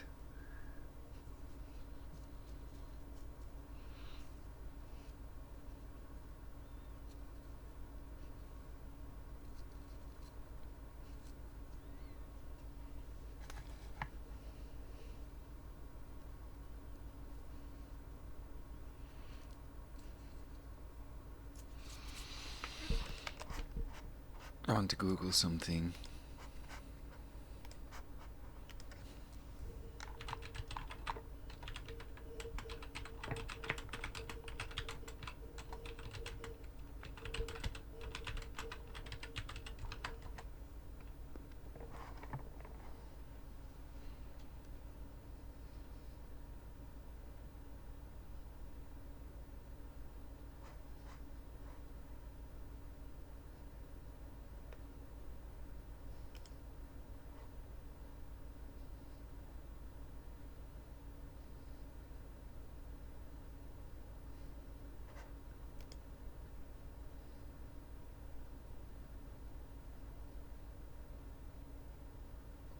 Hmm.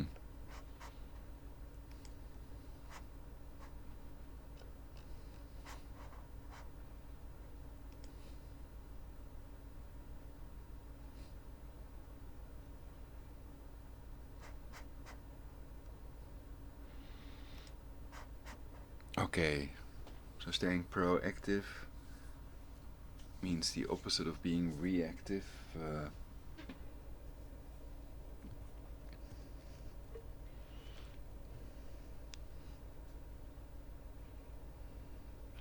Transforming reactive to proactive behavior begets lasting fulfillment, according to Ralph Berg.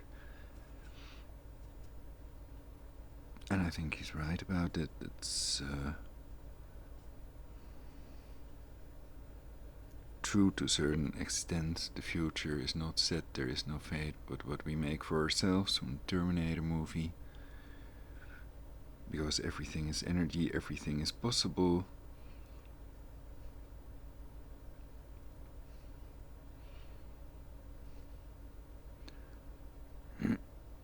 Prepare for the worst and go for the best, whatever. So we can all think about ways to create a universal peace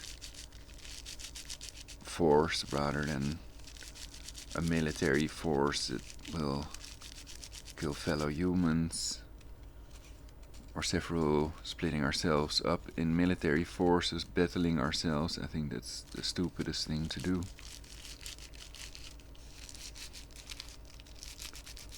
But others would disagree. So there you go.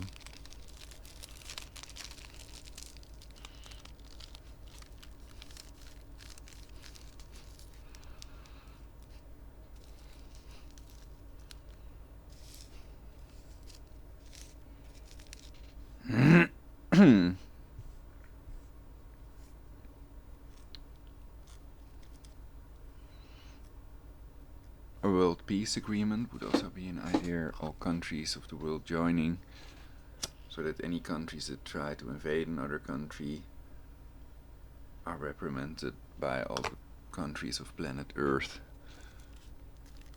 so that that can't happen and so that a world war cannot occur.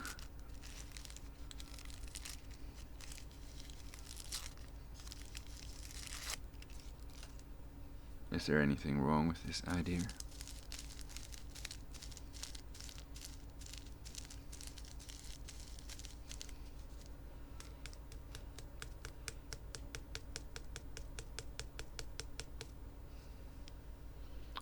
peace treaty or agreement.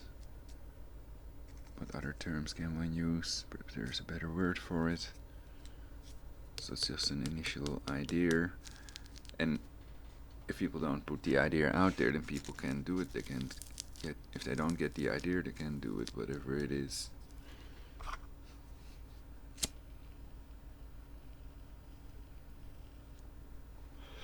Think about the future.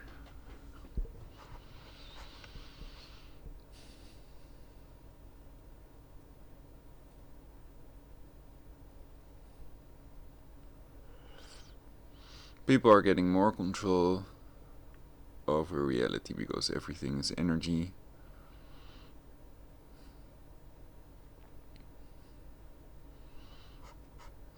And they have to learn to deal with that control.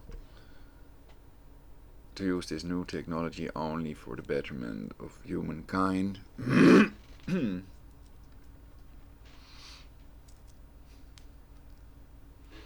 And I think people that advocate population reduction are a threat to humanity.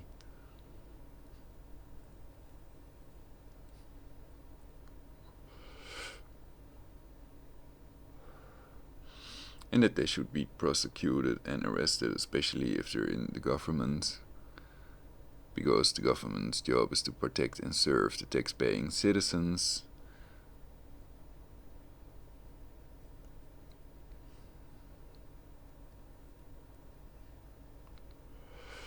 But now the government has these remote torture weapons and through-the-wall radar.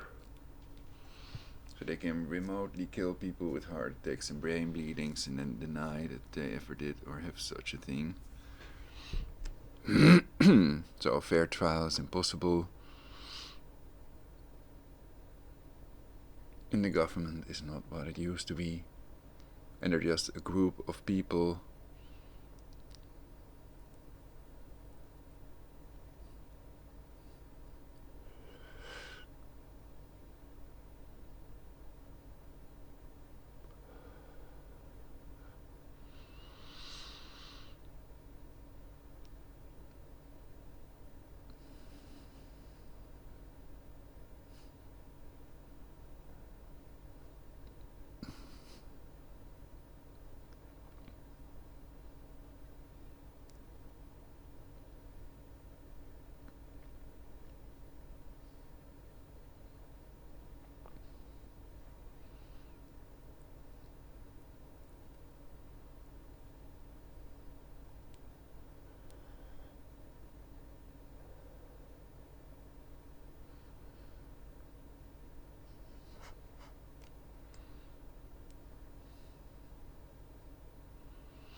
So I think we need such an agreement.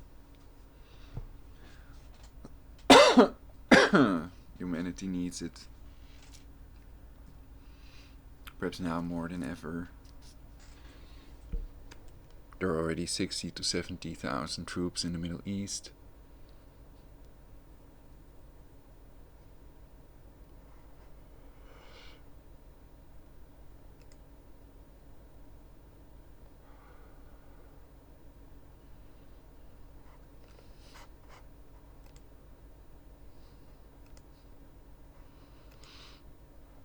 So what space-based weapons do they have besides the rods thing?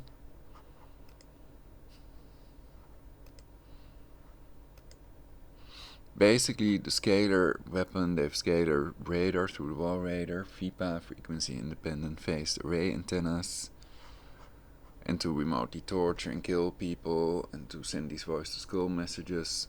They use scalar waves, so it's not microwave harassment, but scalar wave harassment. And it's a misconception many targeted individuals, so-called targeted individuals, have. Because the first targeted individuals may have been controlled opposition, fake targeted individuals. And they were misleading, misdirecting the populace deliberately to be able to enslave humanity with this technology and benefit from it themselves. It's clear there are people out there with an illegal population reduction agenda, while eating some peanut butter.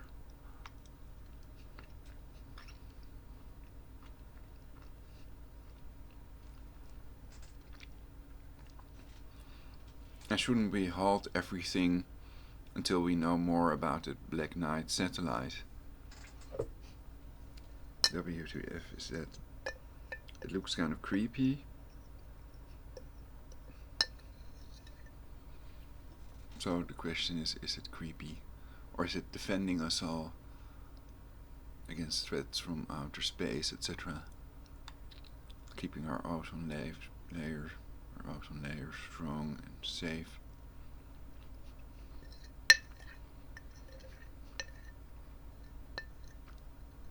Or are they really punching holes in the Earth's ionosphere and altering the jet stream geoengineering? I know that they're lying about cancer chemtrails. They're not contrails in reality.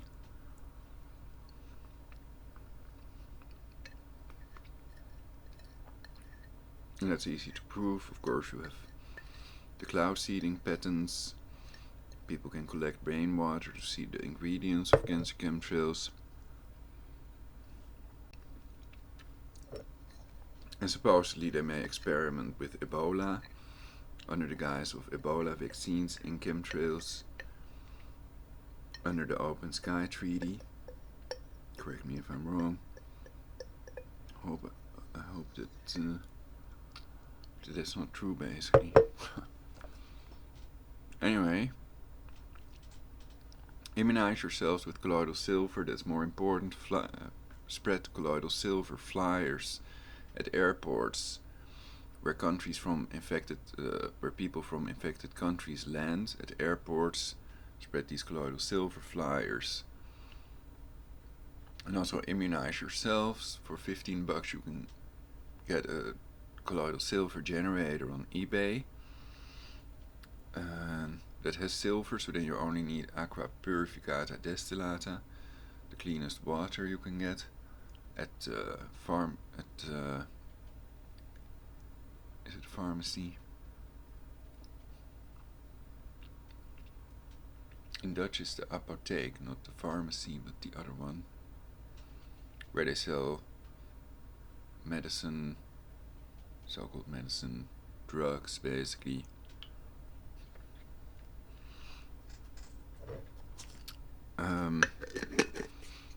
And then you can generate a liter of colloidal silver and take that internally, and also use probiotics. Silver is a mineral your body needs, and the Defense Threat Reduction Agency has tested colloidal silver, and it effectively killed Ebola.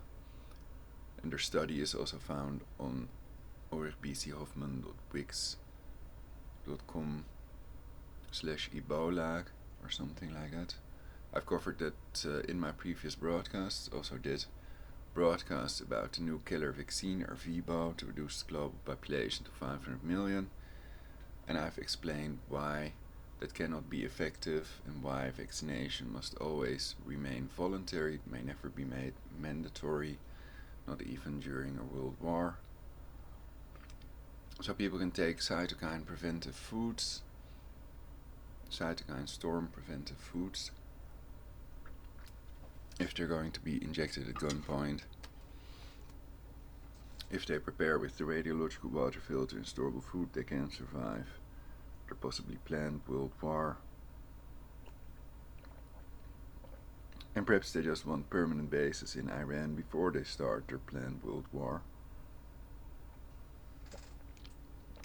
Jesuits and Masons, under the guise of bringing peace to the Middle East, under the guise of world peace, basically. Divide to conquer, divide and conquer. Divide to defeat and problem reaction solution. What some call the Hegelian dialectic, or not. And other strategies are used to accumulate wealth and power at the cost of humanity, the human race as a whole.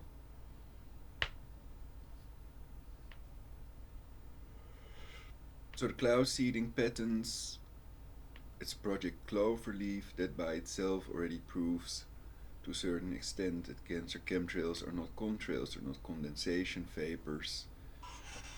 And let's put that picture of that Black Knight satellite on. Ooh, that's the other thing.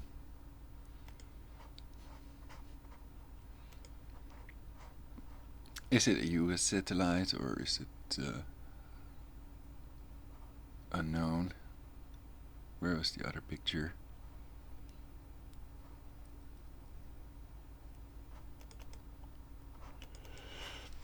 Right. I think this is cooler. How are they even certain that it's a satellite? Is it not just a type of special space debris, perhaps with magnetic properties or something that makes it float in our atmosphere?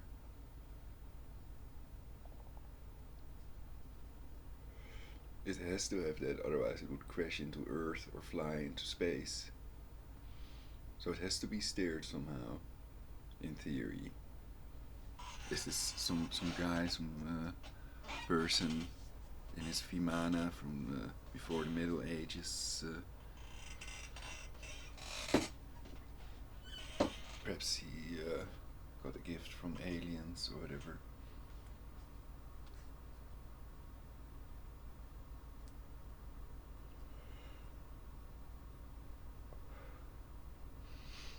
Perhaps I should be studying this thing and do a broadcast about it. I think I've studied it before.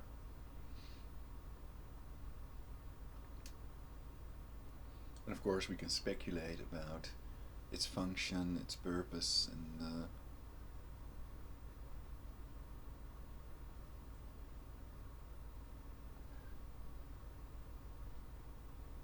again, first we'd have to determine, is it hostile, malevolent, or benevolent, friendly?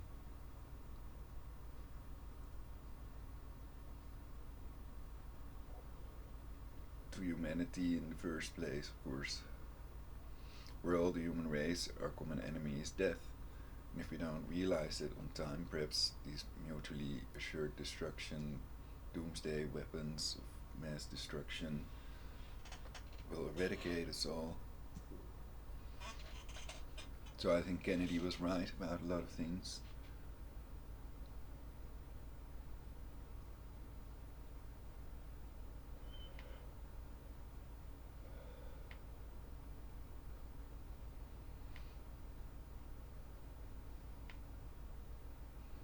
So don't follow illegal orders. Some people might still be in jail for following illegal orders. And Bush was not impeached.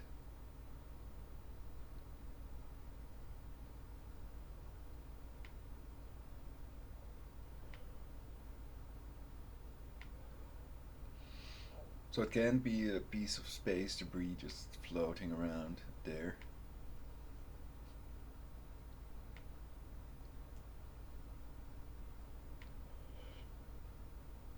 So how does it levitate? How does it... I'm so curious. Perhaps I should make the other broadcast now. Or is there anything I should add? We're doing ourselves in if we don't use this technology for the betterment of humankind. Also Asimov's laws of robotics come to mind.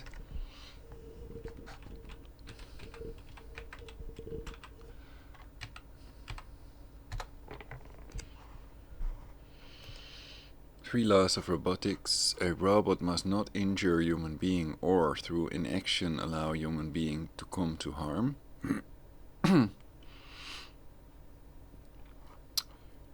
We are human beings, we are natural beings, we are electronic beings. You could argue first thing we have to do is a self-hypnosis, so no one can hypnotize us without our written permission. Take self-control, because we will be held responsible for our actions, whether we are controlled by ourselves or someone else, in the court of law, etc. So the robots must be there to help the humans. They may not do anything else.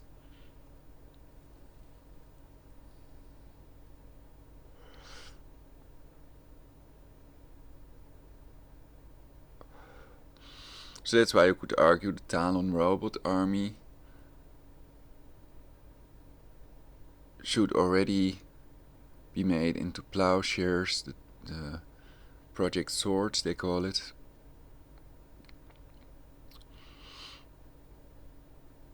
Because these are little robots, in reality they're mini tanks, but they call them robots because they're remotely controlled, so they probably meet the definition of a robot, otherwise they wouldn't call them robots. And basically they are equipped with automatic rifle, and they can shoot people from very long distances. So during Blue Force trekking, home quarantine periods, people without a transponder are shot at by these drones, these killer robots, and by the military that carry a transponder so that they themselves do not get shot. Android Authority.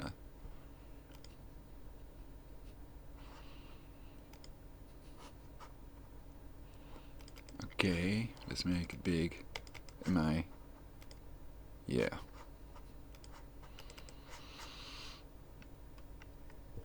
So basically, the 3 laws of robotics should be part of codified law, the real law, the constitution, an international law, legally binding law, not the UDHR, but real law basically.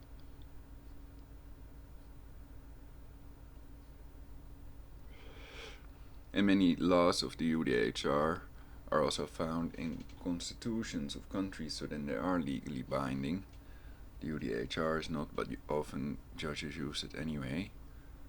So people have that right to freedom of thought, freedom of speech, and physical integrity is your most important basic human right. Everybody worldwide has a right to physical integrity. So that's a problem the people that want to reduce the global population have.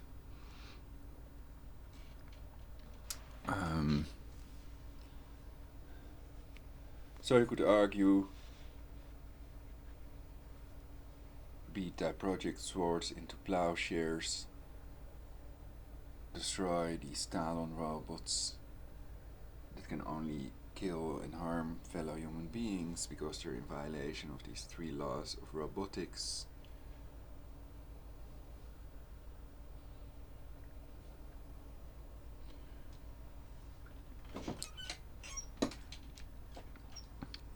So a robot must not injure a human being. Also reminding me of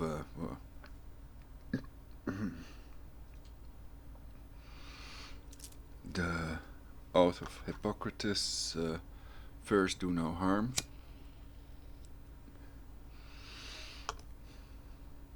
So a doctor may not make it worse, he has to do stuff to make it better basically.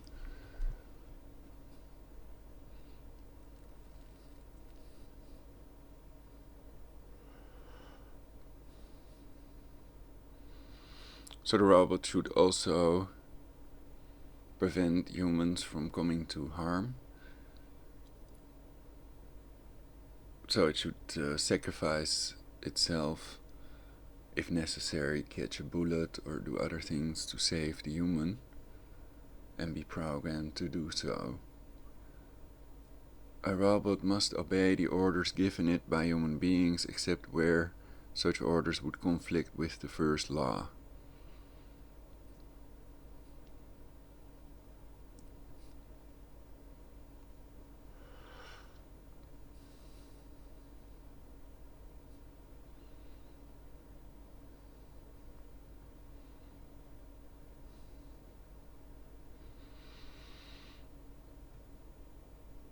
Right, the human must always stay in control, must be able to switch off the robot and to order it around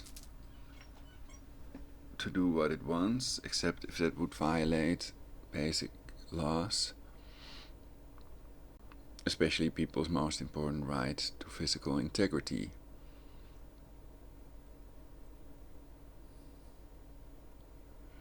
So a robot is just a machine, it doesn't have any feelings, it's just a computer program. It doesn't have a soul. And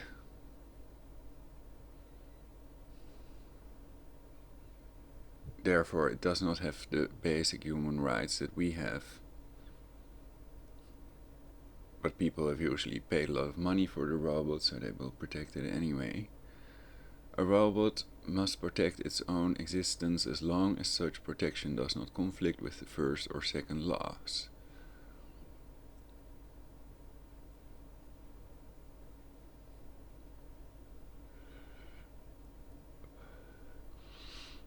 So it has to obey orders and protect humans from coming to harm.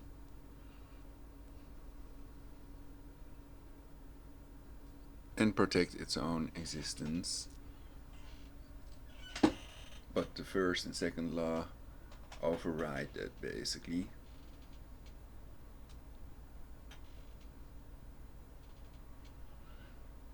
So strong intelligence would be able to understand what I'm saying, and taxpayers pay to be protected and served. So basically they own you. And they love you if you do the right thing, and otherwise they might fire you or melt you down or something like that.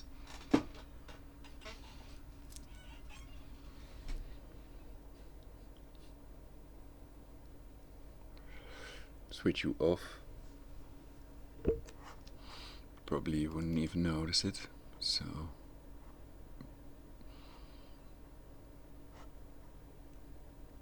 it's not scary, it's like sleep without dreams, and sometimes it's the best thing for the robot, best thing. So it can charge its battery and quote, feel better, unquote.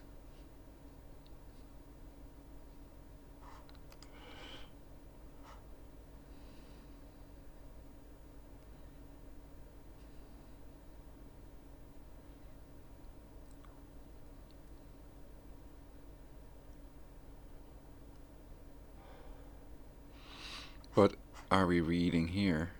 Is this really what Asimov wrote, or Science, Fact and Fiction, Asimov's Laws of Robotics? In 1981, writer Isaac, quote, Icahn, quote, Asimov developed laws to govern sentient robots, at the beginning robots.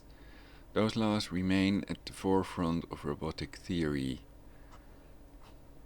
1. A robot may not injure a human being unless it would make for an exciting story. That's not real. It's not the real laws of Asimov.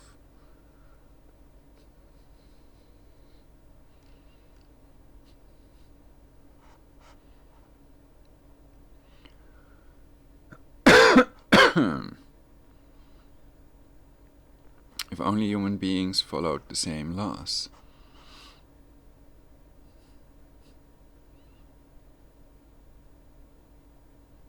So protect our fellow humans, we may not injure them, obey orders given to it by human beings. Well, people may not follow illegal orders, so you could argue that every soldier should have his own lawyer present at all times.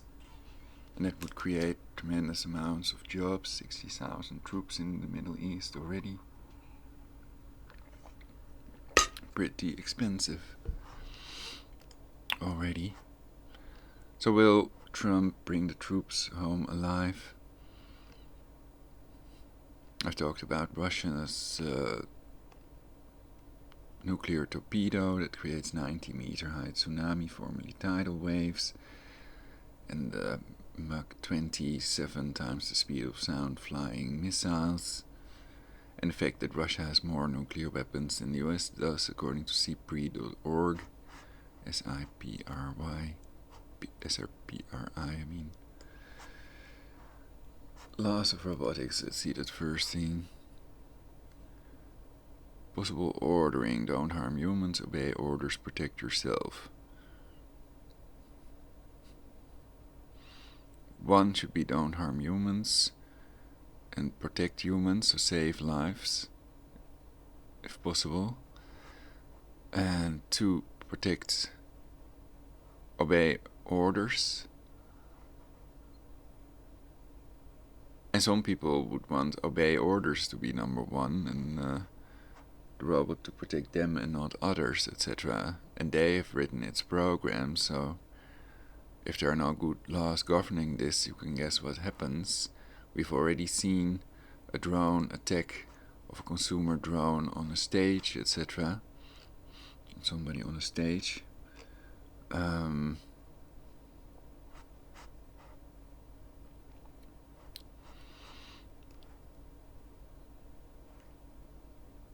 So how can that happen when they have through-the-wall radar and all the technology? Can they monitor space with the through-the-wall radar, with the scalar technology? I know they have tortured my teeth out of my mouth very accurately, so it can attack people very accurately, even in a plane to Cairo. And it controls fly-by-wire planes, for example. Recently there was a helicopter crash. Perhaps fly-by-wire helicopters also exist.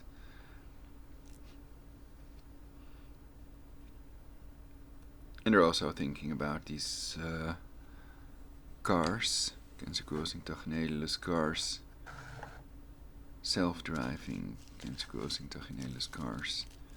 But they want to hide the water-powered car.com car, and they want to make a fortune with the electric cars, which are supposedly more economical, but still worse for the environment, because 80% of electricity is coal-powered electricity, and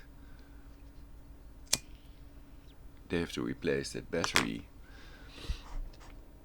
They have a warranty for 8 years, I think, and that's very bad for the environment. But perhaps the batteries are also getting better.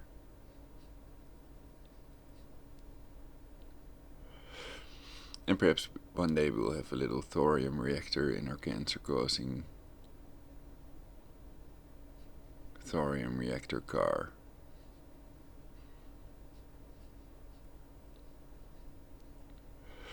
Or perhaps it will not be cancer-causing. I mean, they have the water-powered car, the military are using it. I've covered it in previous broadcasts. Danny Klein patent, he was on Fox News. And the water-powered car.com car. But supposedly the patent office is blocking the water-powered car from reaching the consumer market, basically. So they make a fortune of cancer-causing oil and fossil fuels, etc. And they keep the real free energy devices patented, and people can they can create such a device for themselves, but they may not sell it or derive benefit from it if it's patented.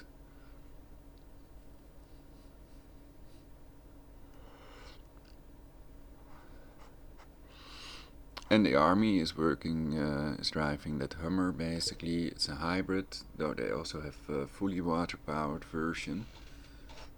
Patent, and Danny Klein on Fox News made it clear. So you can calculate how much water you need to drive a mile.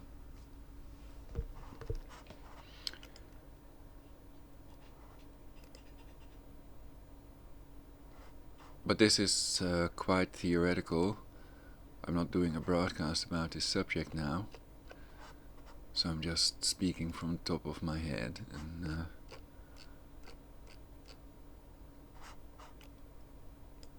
people can visit the website and Google, so I can move on to time travel and more exotic weaponry.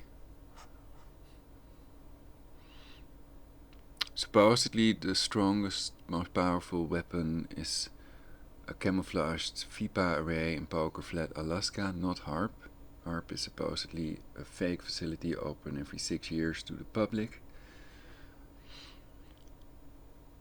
And in all these years, nobody has been able to stop the spasm attacks on the left temple of my forehead. When I turn on my left side on my waterbed, and it starts automatically attacking me. So it's done by an AI, by a strong AI that can simulate any human, speak any language, voice of God weapon, some call it. But isn't it the voice of God weapon in reality, the Department of Defense?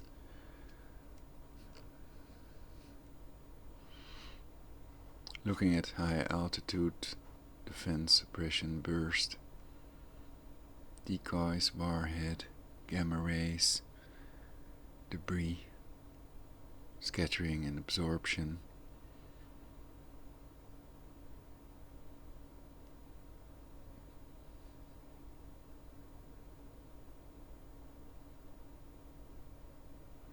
Faraday cages.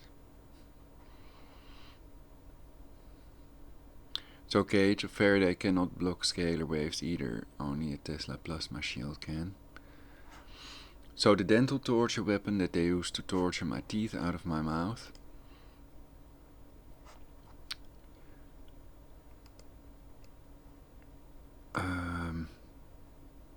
looking for a better picture show to turn on as well.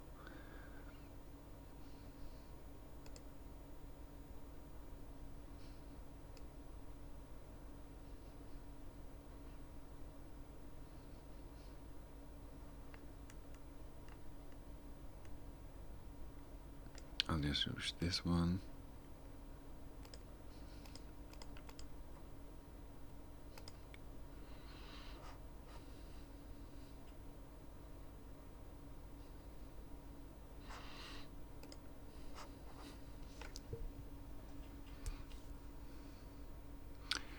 The scalar weapon that was used to torture my teeth out of my mouth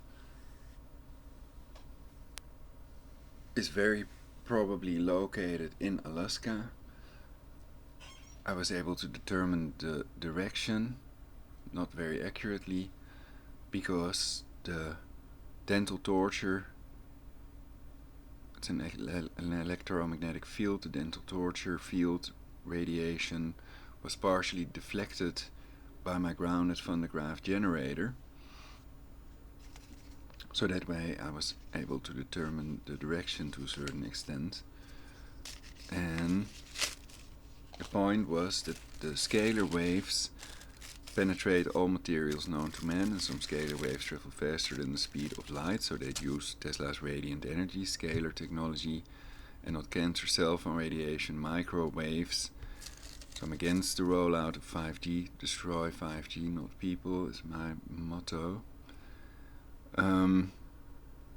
Anyway, these scalar waves were not deflected by my grounded Van de Graaff generator, but the electromagnetic field that is generated, in theory, was. And they can generate any type of electromagnetic field. It can be radioactive and non-radioactive, ionizing, non-ionizing radiation. And they can simulate the pulsed energy projectile and active denial system. Pulsed energy projectile induces the maximum amount of pain by stimulating the nerves directly, and the ADS is used to burn people's scrotum. So basically, they can also generate microwaves in that location. And they have 3D through-the-wall radar, basically, synthetic telepathy, time travel technology. And I've learned these things because I was tortured for about 20 years and still am regularly with these directed energy weapons.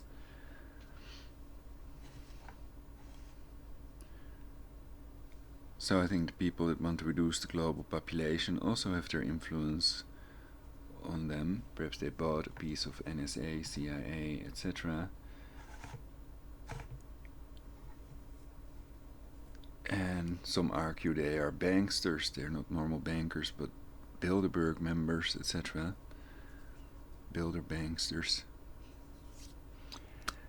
So, Jesuits and Masons are on top, supposedly. Arturo Sosa supposedly is the most powerful man on earth. He is in control of these intelligence agencies, including Mossad and CIA. And they want to keep that secret so nobody can be held accountable. In theory, Jesuits are a military order. And they use religion as part of their psychological warfare, part of real warfare. So it's not an information war, it's real war. It's about population reduction to a more controllable, enslavable number.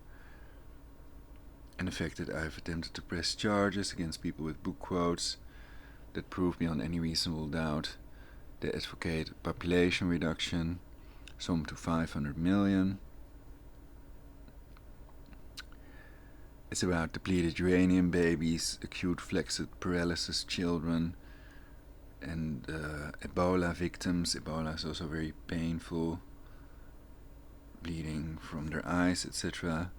But Ebola is easy to beat, the killer vaccine is not, because it's injected. So I did a broadcast about killer Ervebo vaccine and also Al Gore's global warming hoax. These are all part of their population reduction agenda,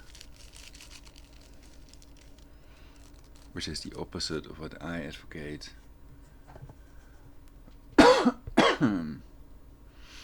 Investing in controlling the factors that control aging instead of the bloody war machine.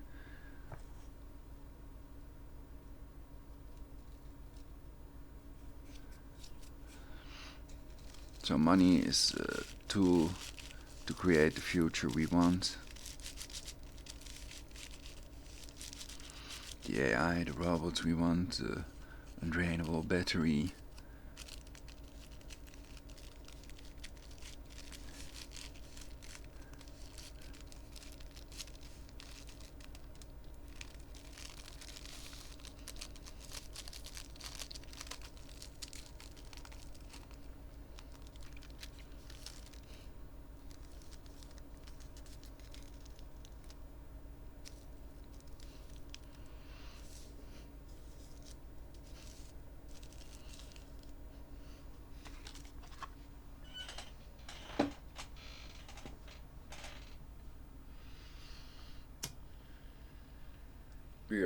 We are electronic beings, we are robots.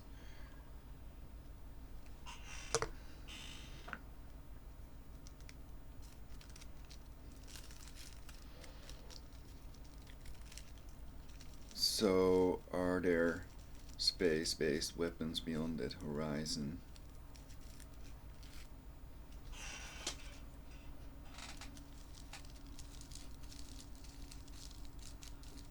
Space-based weapons above our heads. We're not just surrounded by weapons of self-destruction, but they're also above our heads and below our feet, perhaps. They have that nuclear power drill. What is it? Subterranean, it's called.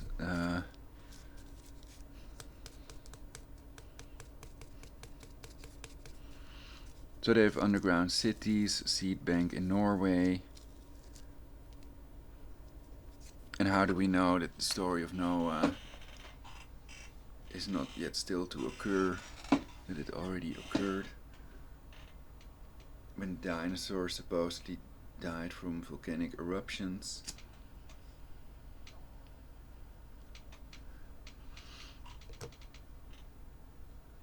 Comparable to a nuclear winter.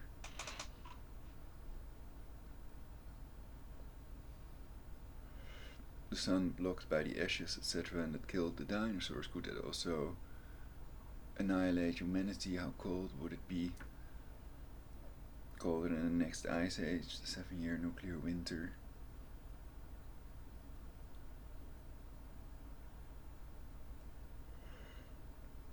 Now people can still store clean air with a compressor and some scuba gear. Scuba, up.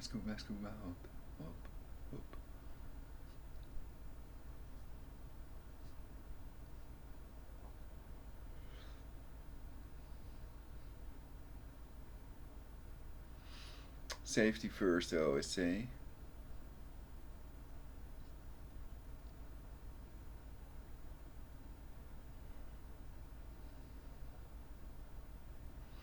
We're still floating through the universe on the gigantic Earth.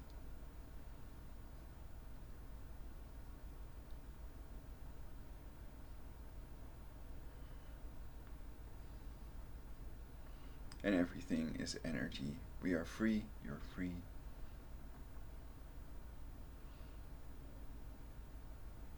So I don't have to set anybody free.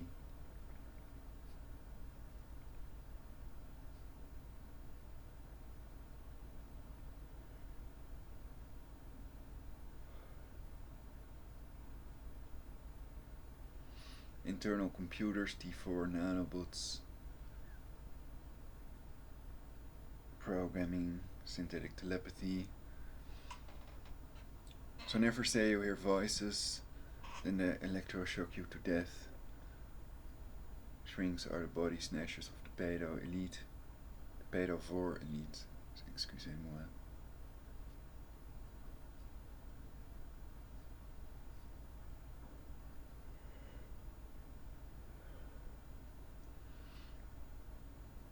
So perhaps they see everybody that does the right thing as undesirables, and it's standard procedure to label all undesirables as mentally ill.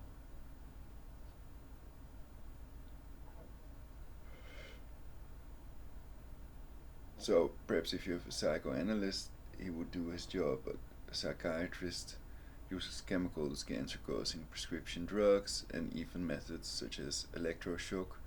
Nowadays that's called electroconvulsive therapy, ECT. So you don't want that because it always causes the patients brain damage and increases their suicide risk. As you can see on wildestgoals.com, the MRI scans, magnetic resonance imaging.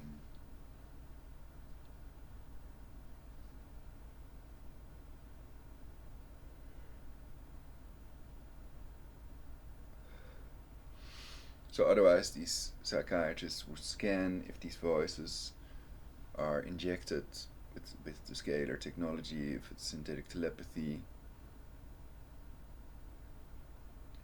or even a neighbor doing it with audio spotlight or other technology to give people intracranial voices only they hear in their head.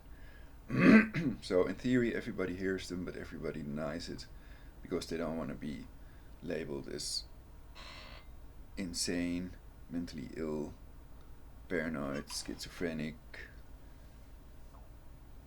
psychotic patients.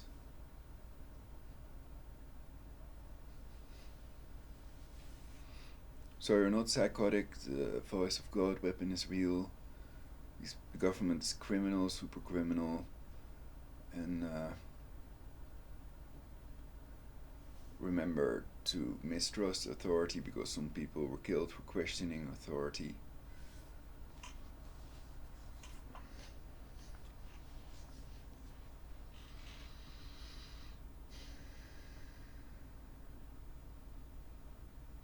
But at present, well, I don't know, we could do an opinion poll, but the theory is that most people in the government and also most news agencies are still doing their job, and some of them are doing a good job. They're excellent, awesome people, that have saved fellow humans and that are helping to create universal peace on Earth, and they're making a better day for themselves and others. Smart, nice people exist, in theory.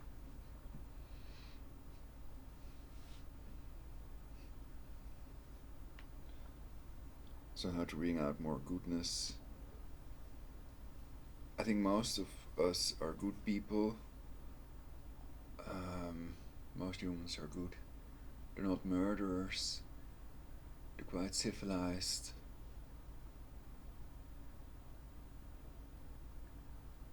So the theory is we must disseminate intelligence to create the future we all want faster, control factors that control aging, and our common enemy is death. So you could argue that's the game, survival is all, and nothing else matters, blah blah.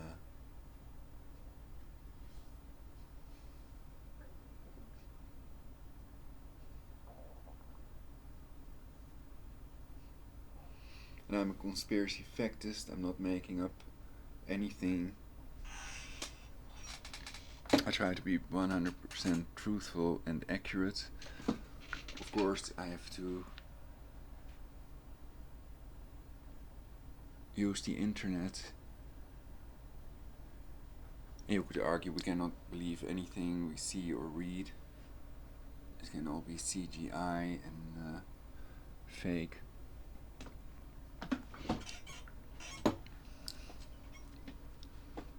And there are ways to determine what is true. You have that Sherlock Holmes quote.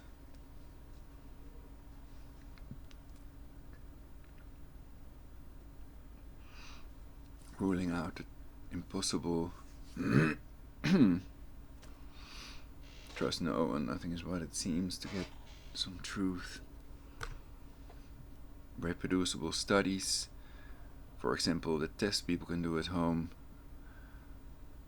Prick some blood, put it under a microscope, and then you can see your swimming red blood cells, and then after you use against your cell phone for 90 seconds, these are lumping red blood cells, proving that it's very harmful, in contrast to what some scientists that get money might claim to help reduce the global population, that see that as a noble thing instead of a macabre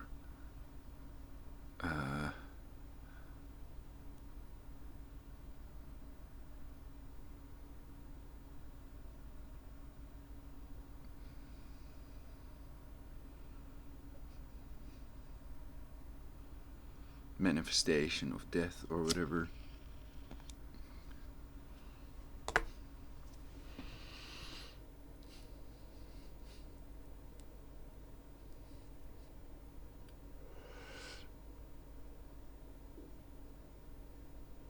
A horrible thing.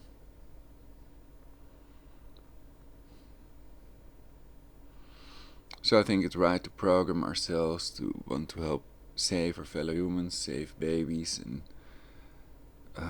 I am pro-choice though, at least people have that choice then.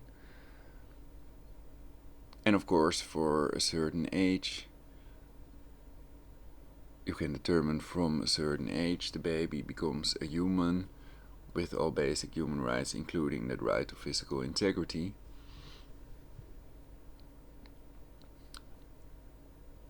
I'm for whatever solution is best for humanity as a whole, for saving the people, not saving the dead earth. Only the organisms upon and within it are alive. Of course, I'm for protecting the human race and the earth against people that have a doomsday device, and for dismantling doomsday devices in a way that they cannot go off.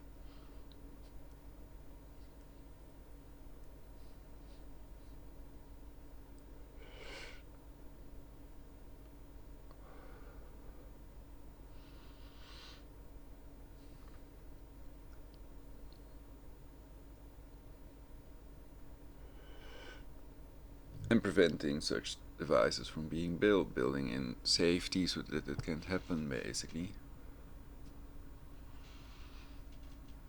So that it can only be used for the betterment of humankind and our planet.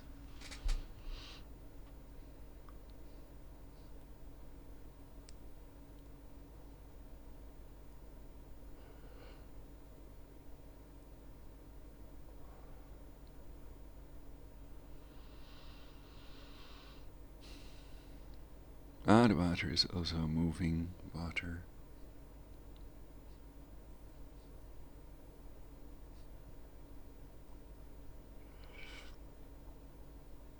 These are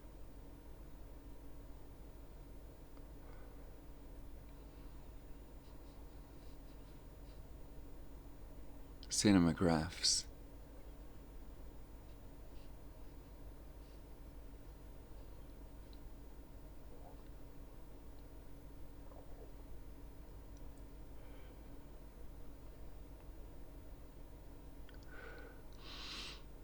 Yeah. Well, I was checking if there was anything else that's important. And I'd first have to prepare my broadcast about the Black Knight satellite. I think I already did one once. Tanks with scalar Tesla ... on Cutting Edge Ministries. Asahi Evening News, Tokyo, June 22nd, 1982.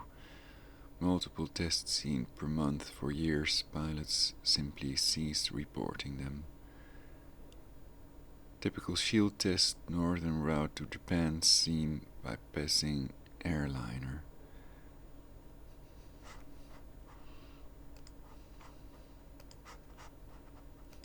There.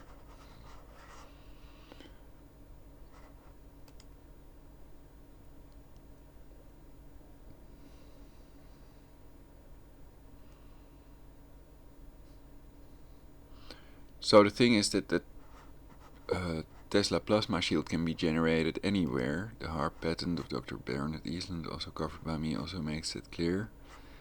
So I think that's it makes more sense to protect and serve the taxpayers than to annihilate ourselves.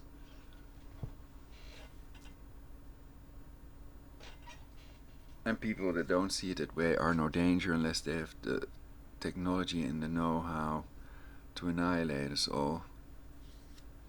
And then they must be prevented somehow from doing so, of course. And some people may be working on that now as well, so perhaps we have a secure, better future thanks to you and other people doing the right thing.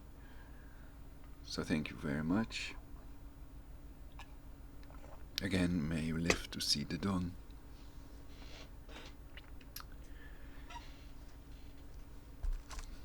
So I hope Donald Trump doesn't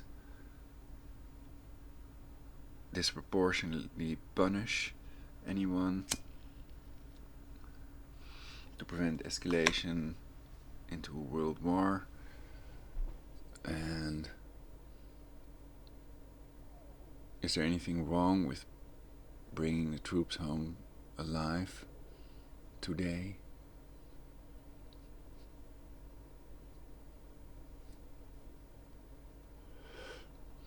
People who want to reduce the global population might disagree, of course.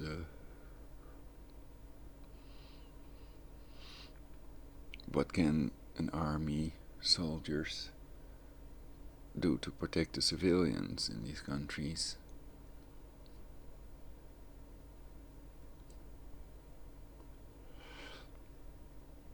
I can play the Trump sample again.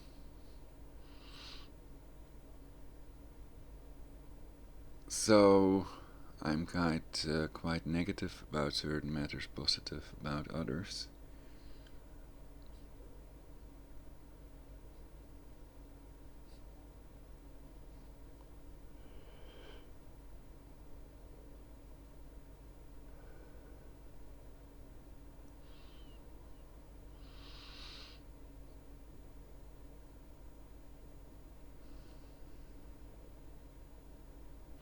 So we have to take steps towards universal peace with all the weapons of self-destruction surrounding us all. Not towards total self-annihilation. So we need to de-escalate, not to pressurize Iran, etc.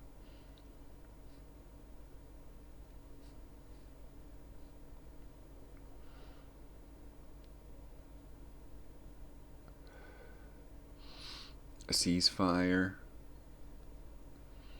mentioning ceasefire and boycotting corporations and companies for a better future. Activism, going out there with a shield, bring the troops home alive, or don't pay for Al Gore's carbon tax scam. And spread colloidal silver flyers at airports where people from Ebola infected countries enter your country. And knowing how to diagnose Ebola properly. They've changed the diagnostic criteria. So now it's almost the same as diagnosing the flu.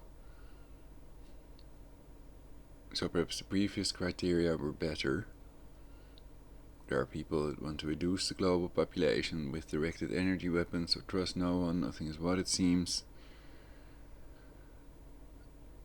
And a fair trial is impossible.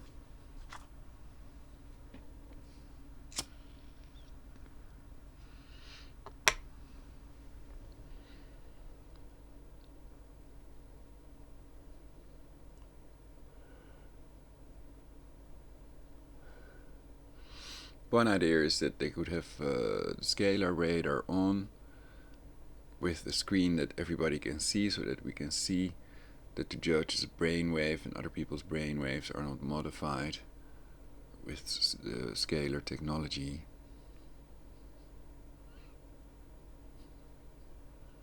But if they are doing that, then they're probably not gonna do that.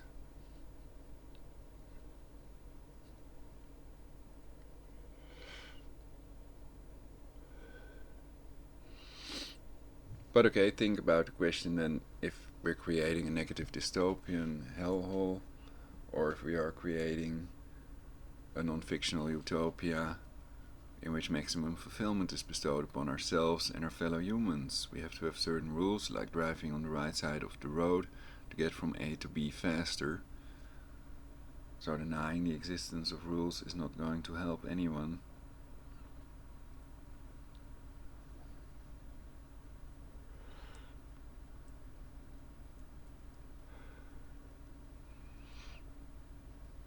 So I gotta do other stuff. Thank you all for watching. Please like, subscribe, and share. I need to increase the amount of views to have the influence on the timeline we all so much desire. Most people want to live, and they can understand if they're helping that perhaps many others are helping too, and perhaps they have no choice, they feel, but people always have a choice. So never cooperate with terrorists. You have a right to privacy, physical integrity, and freedom of thought. And don't make deals with terrorists. I consider people that did these things to me with directed energy weapons terrorists, basically.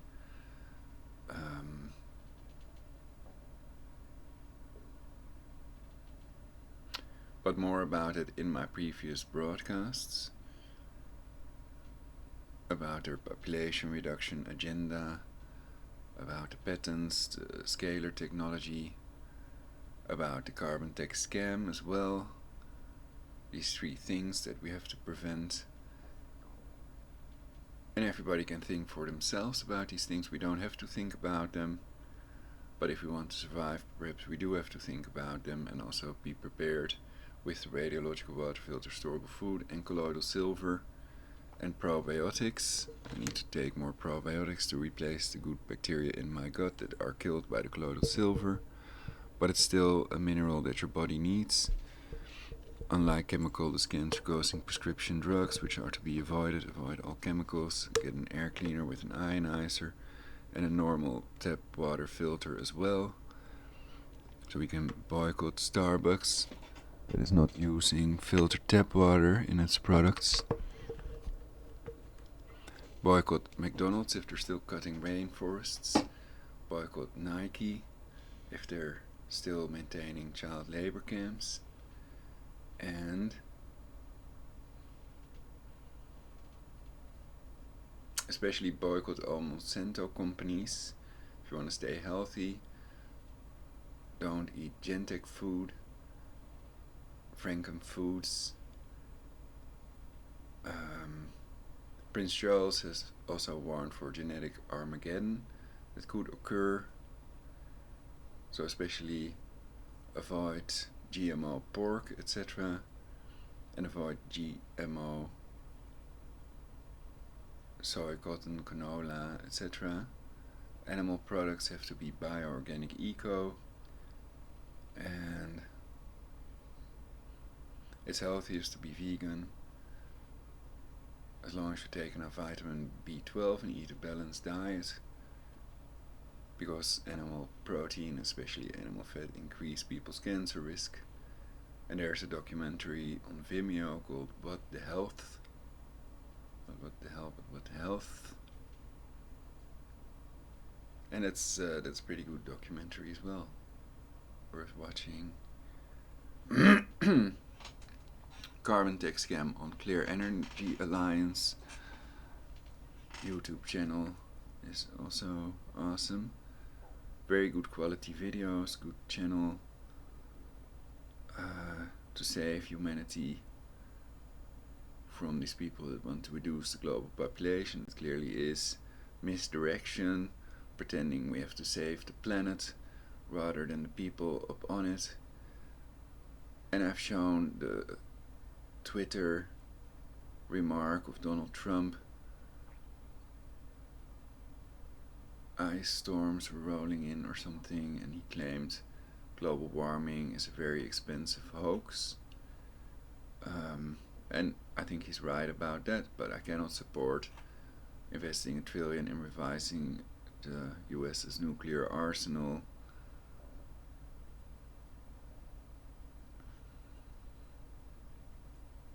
So I'm best for what is best for all the people, and preventing polarization is another thing the politicians and people in control could focus on.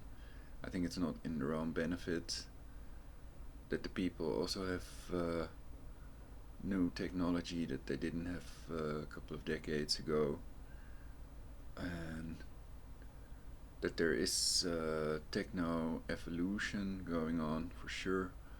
If it's techno revolution is another matter. So you can always Skype Prologic 909 T9 to do a broadcast, and for now I think I'm gonna get something to drink, and I still have some tea.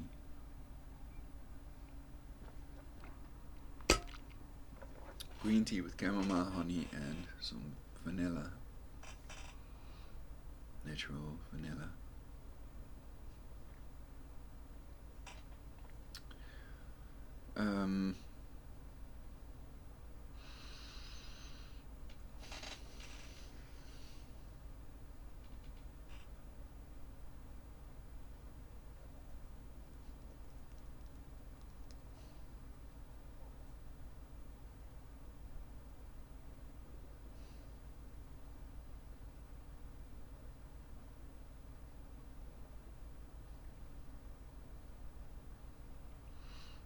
Well, you could argue I'm trying to do the opposite of meditating, trying to think, so perhaps I should close my eyes.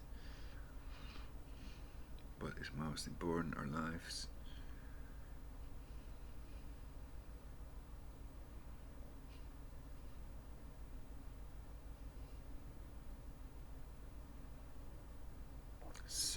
Real love, not necessarily selfless love, and 3, the real law.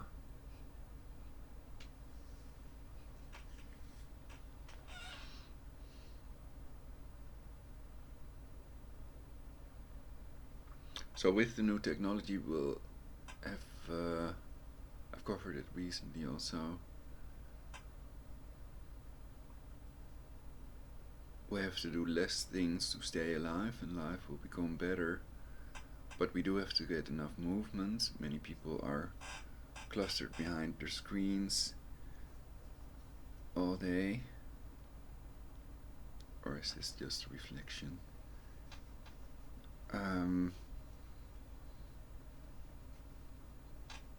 Well, sometimes I go downstairs and up the stairs, so then I have movement.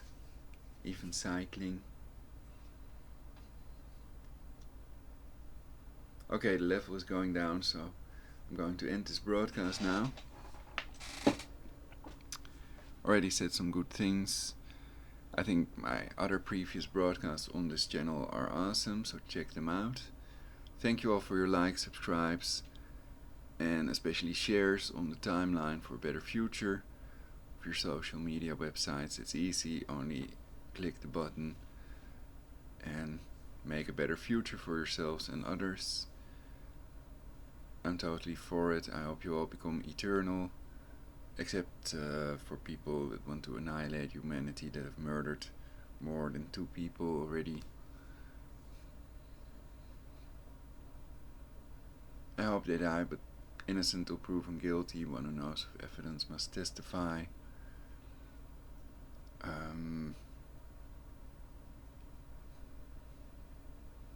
So perhaps we can think of better legal ways to exert that influence on the timeline we need. And sharing, internet activism, sharing stuff is one way to influence the timeline. Like I said, people first have to get the idea before they can take steps in that direction. So thank you all for watching. Wonderful YouTubers. See you next time on Perfect Society. Try something vegan or vegetarian.